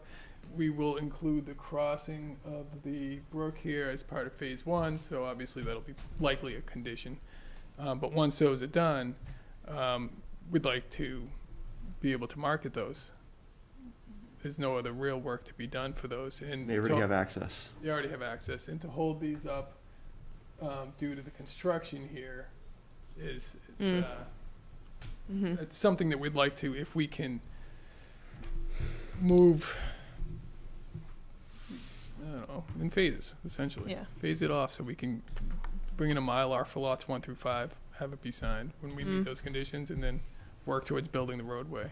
My gut is saying this makes sense. And it is our subdivision regulation, so we can be a little bit flexible. Joseph, is there any issue with that? I mean, phasing is certainly possible and doable. You just have to, and by you, I mean the board, will just have to work with the applicant and be very careful in crafting a decision and conditions that reflect the timelines for each phase, what the board expects to be completed for improvements before each phase, because really that one of the key, and it's exactly like Mario said, if you can't necessarily have lots being sold when the road to them is not there and when the sewer line to them is not yet constructed. And that's really what that kind of conversation is trying to avoid, making sure. I would think as long as there were, you know, if this were to be phased, I would think a general note on the plan that said, you know, lots 1 through 5 will be created when the plan is recorded and maybe conveyed as soon as certain conditions are met, but that, you know, lots 6 through 21 would not be able to be conveyed until the road was either completed or, well, road was completed, period. I would probably suggest, Something to all, yeah. like, it's kind of up to you, like. I would suggest that we provide a Mylar creating only lots 1 through 5, Yeah. not creating any other lots. Yeah. Okay. I mean, that, So when that's signed, then it can be recorded, and those 5 Yeah. lots have been created where the rest of them haven't. It's a million ways, I guess, We- to do it. Can I But actually ask a question about those lots? Sorry, you were already started. when we when we were talking at the last business meeting about the commercial development on Yetton Road, we talked about getting 2 site plans, one for phase 1 and then another one with a potential additional phase 2. Right? So I think what Mario is describing is a site plan of potentially just phase 1 with those 5 lots as a separate plan from then potentially phase 2. And I think, wait, if I can just clarify. That's correct. I think that Okay. it was one site plan, but separate actual physical drawings of the plan, Correct. but one actual site plan application still. Okay, yes, correct. And the board will just need to, again, keep in mind that you'll have to have 2 things. What constitutes active and substantial development for each phase? And if that's different for each phase, which it probably would be, and then also what improvements need to be constructed before each phase can be recorded. If you're doing it all as one approval with phases. Can we do that as one application? I don't see any immediate reason you couldn't if you you just have to structure the decision to be clear that you have to complete the improvements for this phase before this phase can be recorded. Yeah. That's my initial reaction, but we'd want to make sure if And you we can get- help give us guidance on that. Yeah, we would have to carefully, just because, you know, these front lots, it is important to think about that theoretically, if you approve the front lots, even those still have a structure that is to be constructed before they're served by sewer, because if they're not getting state subdivision approval and there's no sewer line to them now, theoretically, you're creating lots without any kind of septic approval or sewer service, so you Yeah. really have, sort of for phase 1, you might think of, you know, conditions. those lots, exactly, you just have to condition that one on specifically the sewer. Active and substantial development for those is, you know, completing the sewer, then you'd have to really structure out a kind of a tiered approval, or you could have separate applications. I don't think you have to tier it. I think you can actually do it in one plan. I think, so RSA 674 deals with street plats, and it specifically says, you know, it lays out criteria for when lots can be sold. You can actually create this and not build the road, and you should be able to sell those 5 lots because they have access on a class 5 or better road. You just can't sell or get a building permit for the other lots until they do. I think that's my Doesn't require the understanding. road. That's my understanding of 674. Like, the town I used to live in had very specific street plat requirements where you could file the street plat first to define the road, and then you'd have the subdivision later. And, you know, I think if you look at 674, you'll find there's guidance there that would be applicable here for you. That does make sense too. Like, Yeah. the lots don't need that road for access. No, Yeah. right. I think you could, I really think you could put all these lots on one subdivision, and then, you know, In writing. because you're not, because these lots have frontage on a road, you should be able to get a building permit and convey on those. It's my understanding. It's just the other ones you wouldn't be able to convey or get a building permit until there was frontage on the road. Thank you. Good find, Phil. But So a question about those lots, and I assume you already looked at this, like It's- wetlands and water and such, and that's all gonna not be a problem, I suppose? Well, we hope.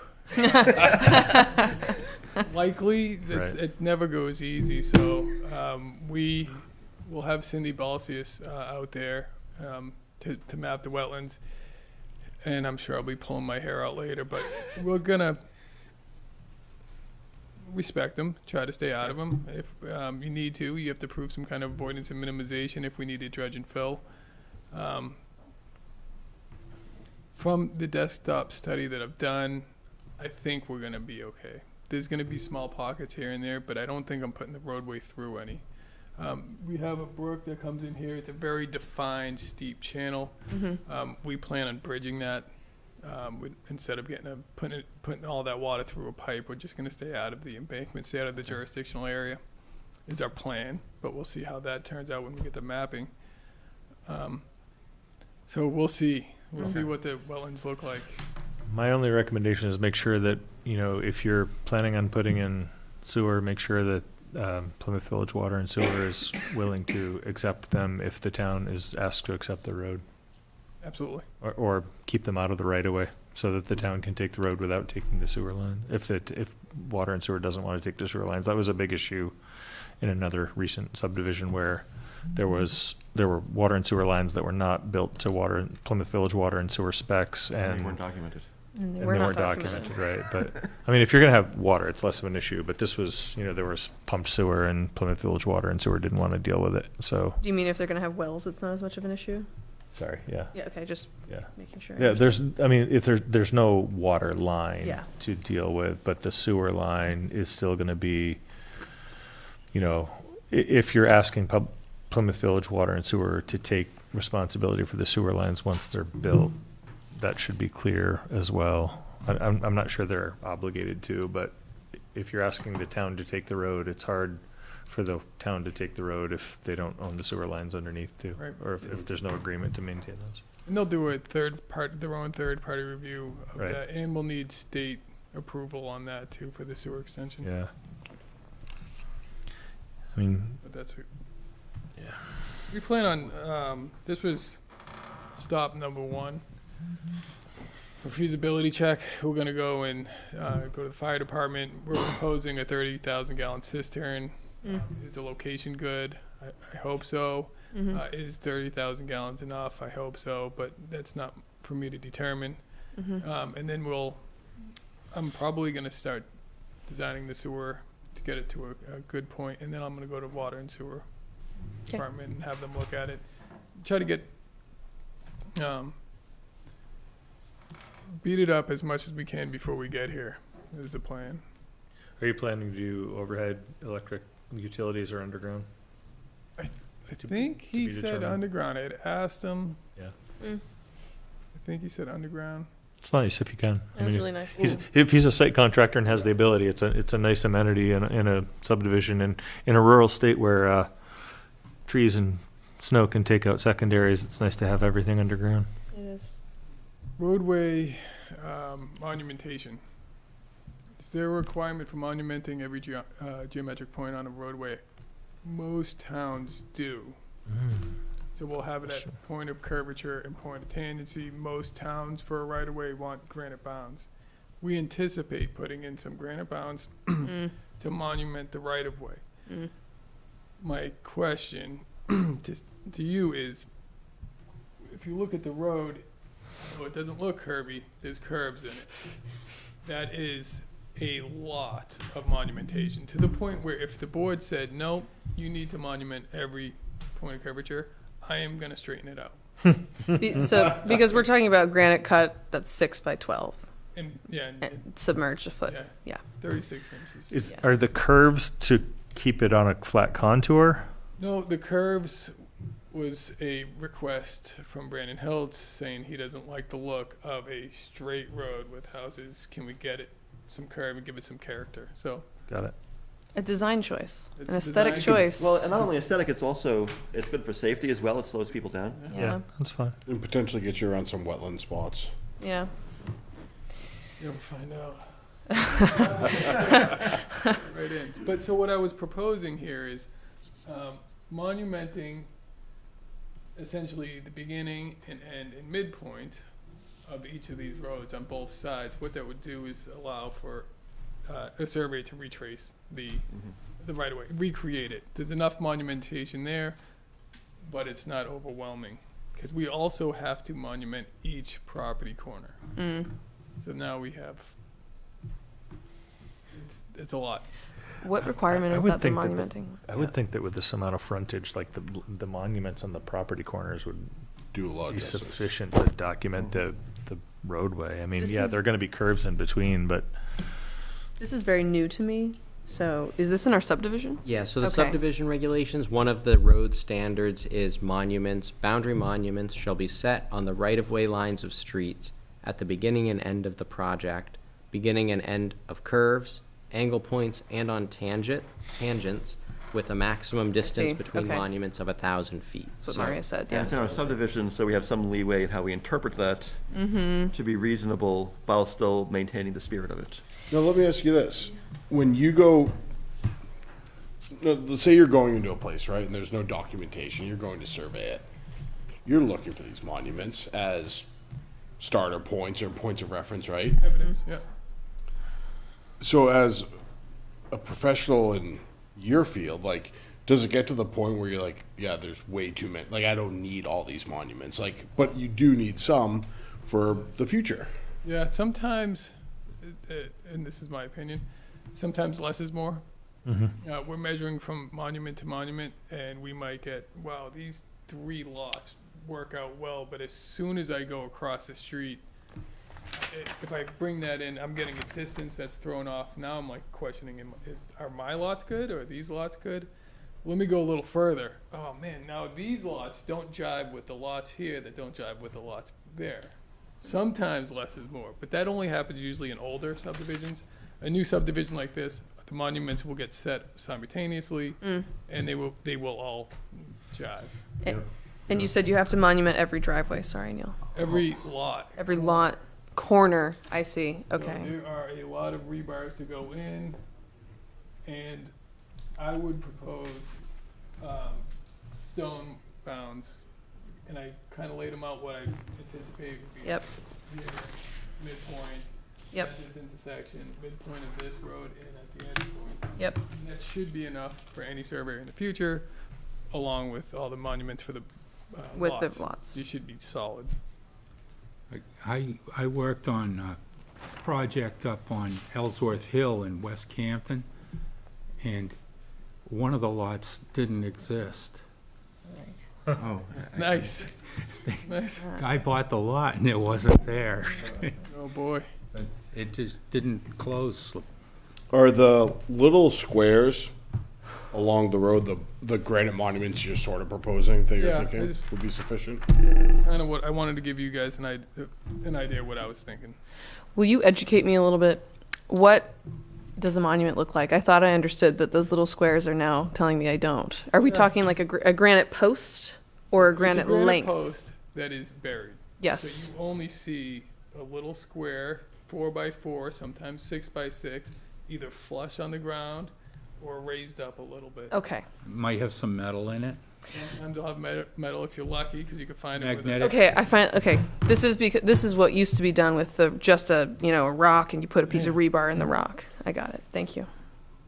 we still do that. I just want I'm sure. Yeah, I know. some towns actually have requirements where, like, lots under 5 acres must have granite bounds. Lots over 5 acres can use steel pins, kind Right, of thing. right. I don't think we do, but it's a nice thing to have granite bounds on small lots. It makes it eliminates- much clearer for especially future when they're cut. Like I've a couple of my boundaries are found square things, and it makes Yeah. you wonder if it's intended to be a boundary or not. But Yeah. there's old flagging tape on them, so it Right. tells me they're boundaries. Right. I wanted to say there's been some concern in this town lately with, this is like not really your issue necessarily, but like with taxes Yeah. and our tax revenue from this piece of property will be increasing our coffers once it's built out. We'll be increasing the tax base, which should Yes. distribute our existing cost over a larger 26 denominator. more. in Having 26 more We've been having some heated groups or conversations. whatever.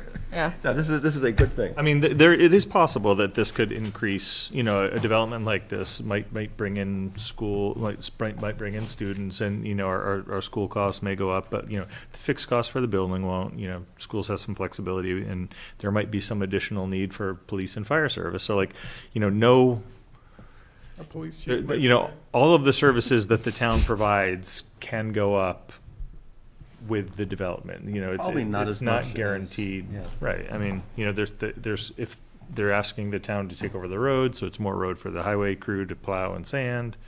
But, you know, if the road is built to town specs with the right subgrade and asphalt thickness, it's probably going to be much better than the existing roads in town that we're trying to maintain. And notably, the impact on schools in most communities is actually not really an issue. That's a negative impact on taxes. Oh, I agree. There's a perception, though. There is a perception. I've seen many studies But that indicate the that. statistics indicate the opposite. Yeah, my understanding is that, you know, if you look at communities that are primarily over 55 and the communities that have like working families, like the families are the ones that are actually putting money into the economy.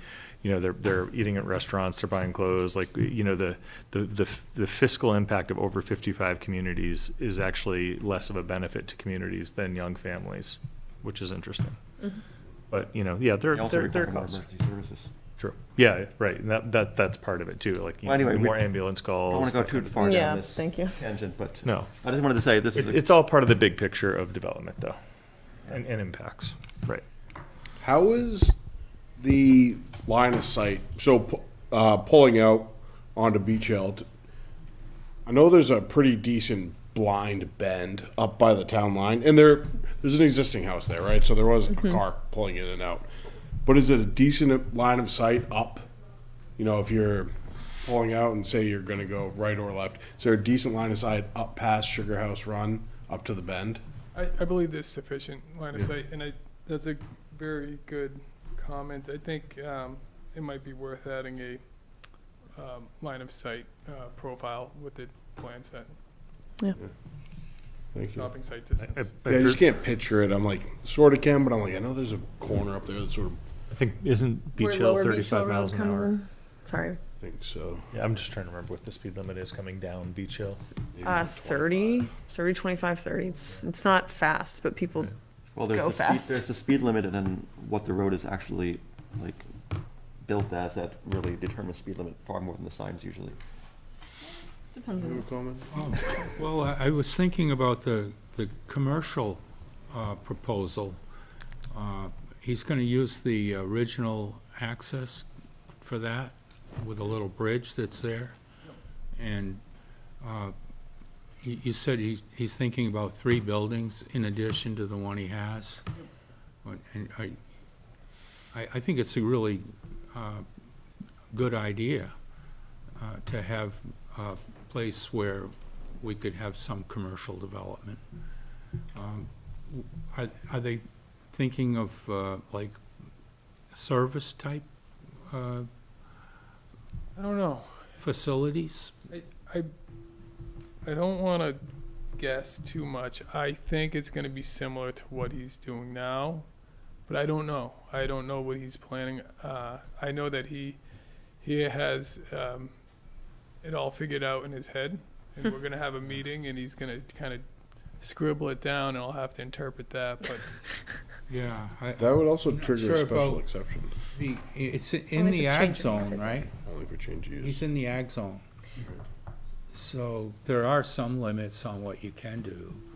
Yeah, there may be special exceptions applicable, like you said. Okay, well, because he developed as a commercial site prior to this change of zoning. But an expansion of a use I see, would not I see. necessarily. But you Thank keep you. maintaining the use would be covered, Okay. existing. Would it be change of use or expansion? Right. Could trigger that Although requirement. we don't needn't go too far down this path since Nothing's it's all before us. conjectural at this point anyway. Yeah. Right. I just think it's a good prospect. How do you feel about the road and the length? Do you feel like you have a little more information and feeling from us?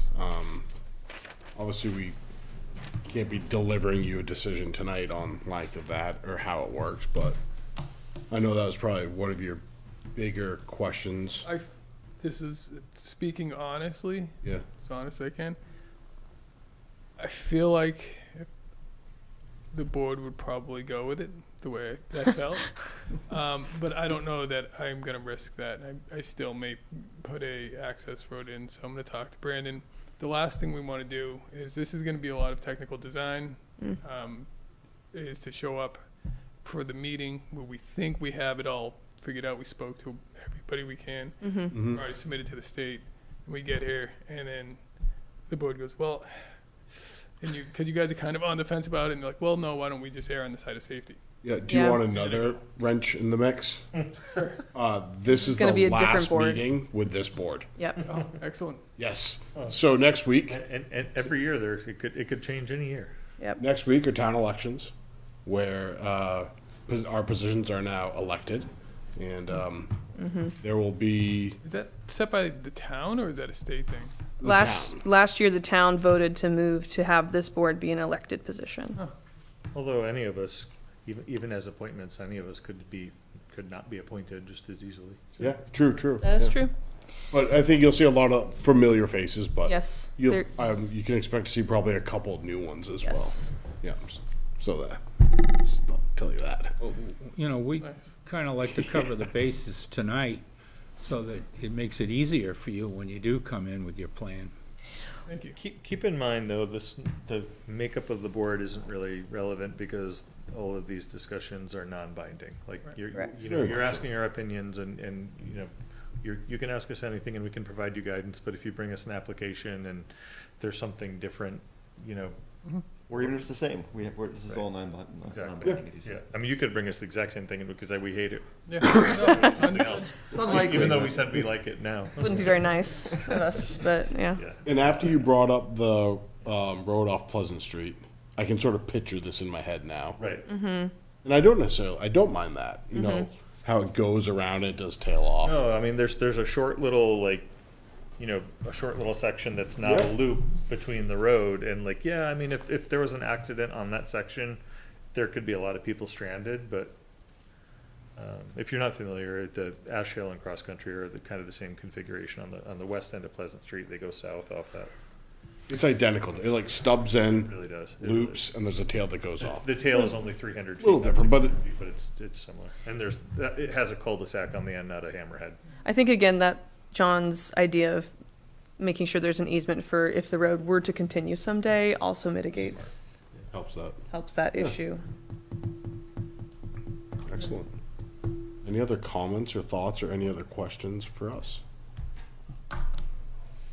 Just a food for thought question, and I don't know if you want to or feel like sharing this, but this did come up. Is the plan, do you know, to build all at once or to sell lots to individual people who may or may not build sometime in the future? Because sometimes that has implications for the road construction too. You know, do you put the top coat on the road before all the houses are finished if you're going to go in and build them all at once versus sell them off? Not that you have to answer it, just to sort of something for the board That's a to good think about. question, yeah. That was in the back of my mind, yeah.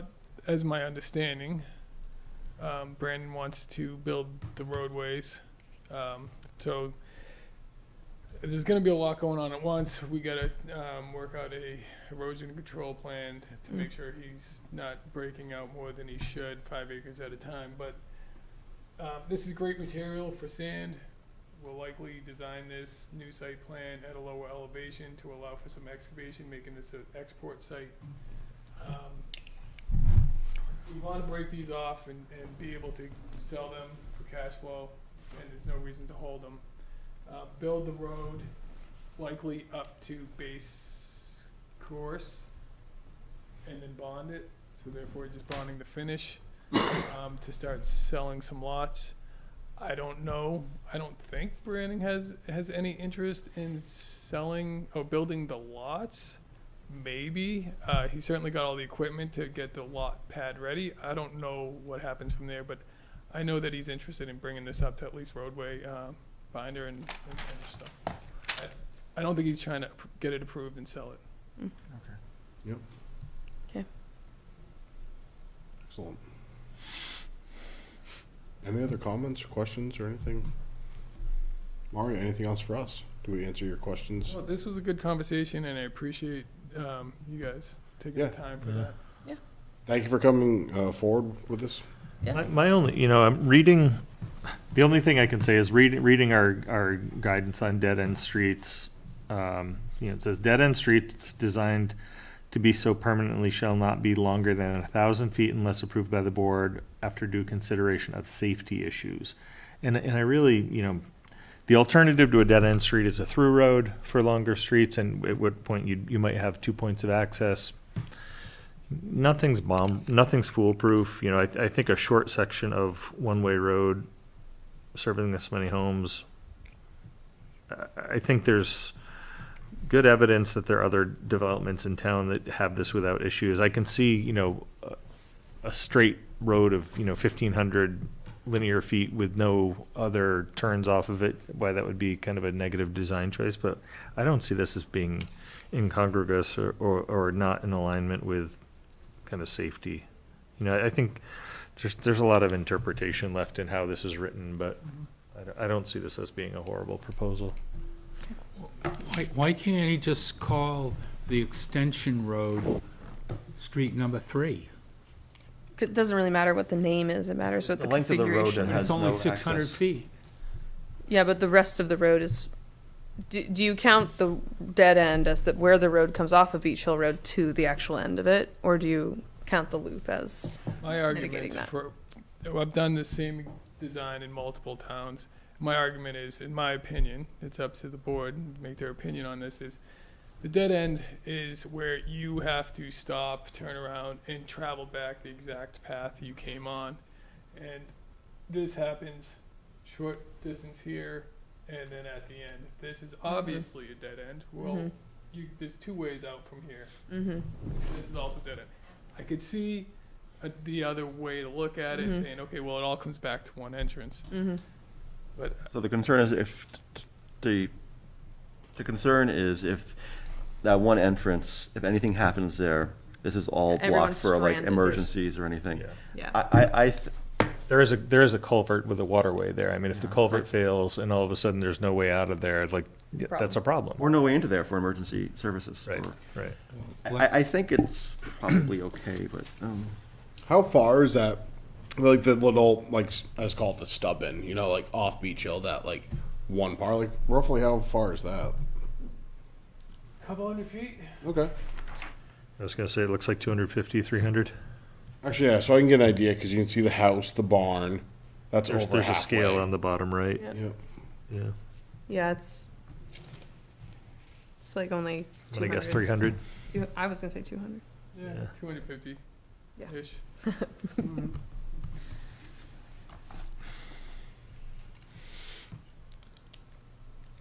I'm still under like the good faith effort to provide a easement or something for future roadage Yeah. would go a long way for me.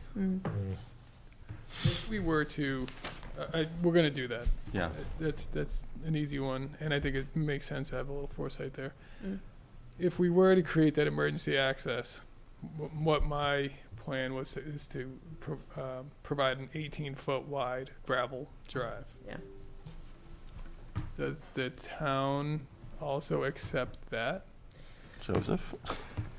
I'll defer to That's you. up to the select board. So the It select is. board, in consultation with the town engineer, would make the decision on accepting any road, and it would need to be as approved by the planning board, and it would need to meet whatever specifications were in place, and then the select board would also need to have their own sort of independent decision-making about acceptance. The planning board really can't make any decisions on that question. And to be clear, I wasn't thinking you would have a definitive answer to that question, more about like any precedent or.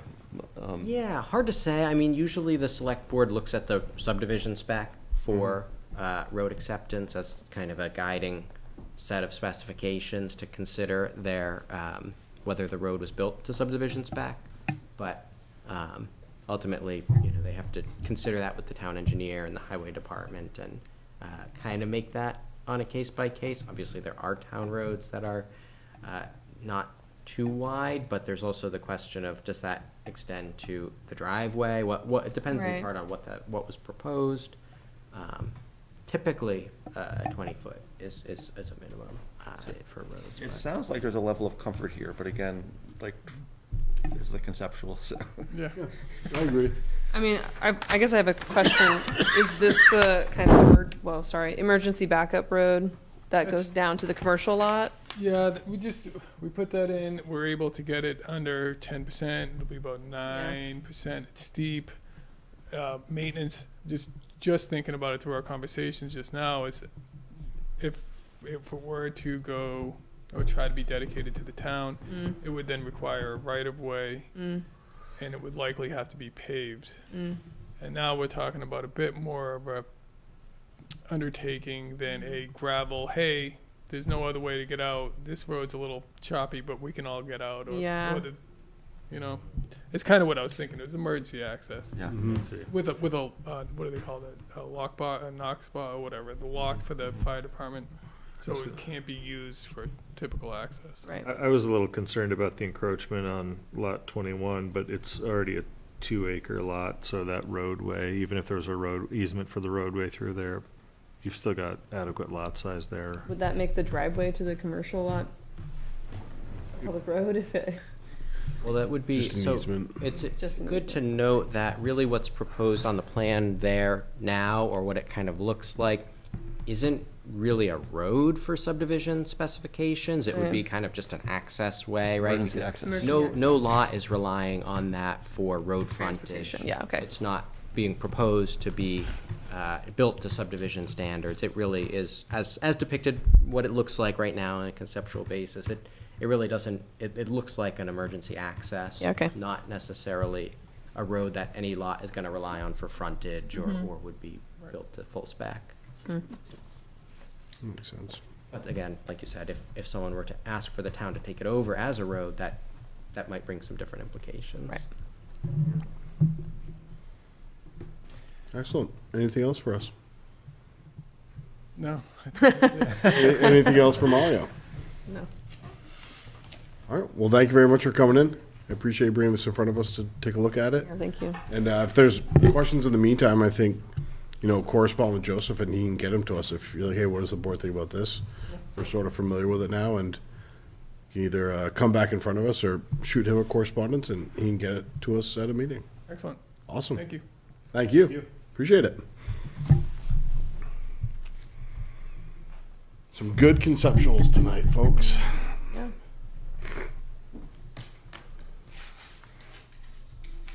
Is there any other unfinished or other business that we have to go over tonight?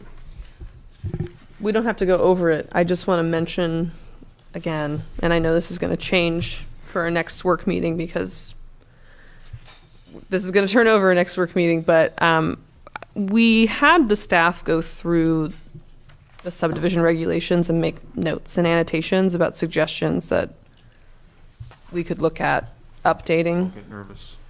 Yeah, don't get nervous. Talking about changing regulations. And I guess I want to throw it out there that I think it'd be worth it to pick that up again next work session. Excellent. Thank We you. don't have to talk about it right now. Perfect. And likely that would not result in any quick changes and adoption of new subdivision regulations, because it requires public hearings and discussion anyway before then. So in case any applications came in, Yeah. we would likely not change them before that. No, not likely, no. There's nothing else out there. Not that I'm aware of. Not that I'm aware of. Truth is out It's there. this one. But I will also say, as the board may recall, quick other business, that there was a housing champion designation Oh, yeah. presentation that was rescheduled due to snow. That was rescheduled to the select board meeting this coming Monday, the 9th. Just to give people a heads up about that. It was originally gonna be a few weeks back, but there was the applicant, or not the applicant, the people who are gonna give the presentation were delayed due to weather. Yeah. And had to reschedule. Excellent. Thank you. Phil, do you mind reminding us again of public meeting? Oh, there you go. Yes, our annual town meeting is next week, so everything starts on Tuesday, the 10th, with our ballot vote, and then I believe the end of the ballot vote asks voters to continue the deliberative session to Wednesday, the 11th at 7 PM, at which point the financial issues will be discussed on the floor and motioned and voted on. So please participate as voters of, so in Plymouth, if you're a registered voter, you are part of the legislative body for the town, and our legislative body meets once a year, and in between meetings of the legislative body, the select board has authority to only to do what the legislative body has authorized them to do. Excellent. Look forward to seeing everyone next week. Yeah. Do we have any public comments? And I'm actually glad, let me just preface, that you said it before too, because maybe sometimes people Yeah. don't make it all the way to the meeting, the end of the meeting. So thank you for bringing it up at the beginning. Yep. I don't think we have anyone with the public with us, no one online. Nope. And everyone left us. I move to adjourn. Can I share one interesting thing I learned about town meeting? Please. So there is an RSA that allows the moderator to fine non-compliance. Fine? To fine non-compliance. So if someone's speaking and the moderator asks them to be quiet, the moderator can fine them $1 for every I instance. saw that. I Yes. saw that actually from the state secretary Yeah. of state put that Yep. out. Yep. What Yeah. an interesting amount. Someone could really blow. And who knows when who knows what $1 was at the time that was written? It might be $10 now. Based, $1 a day, the man's pay. Yeah. Right, if someone's yelling. imagine if you had to give up a day's pay now.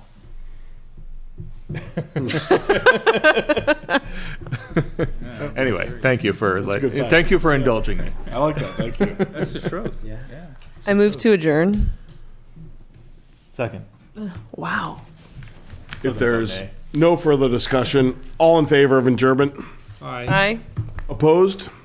Nay. Abstentions? They're gonna We are adjourned. It was, Wait, yeah, it was close. Neil, did you abstain?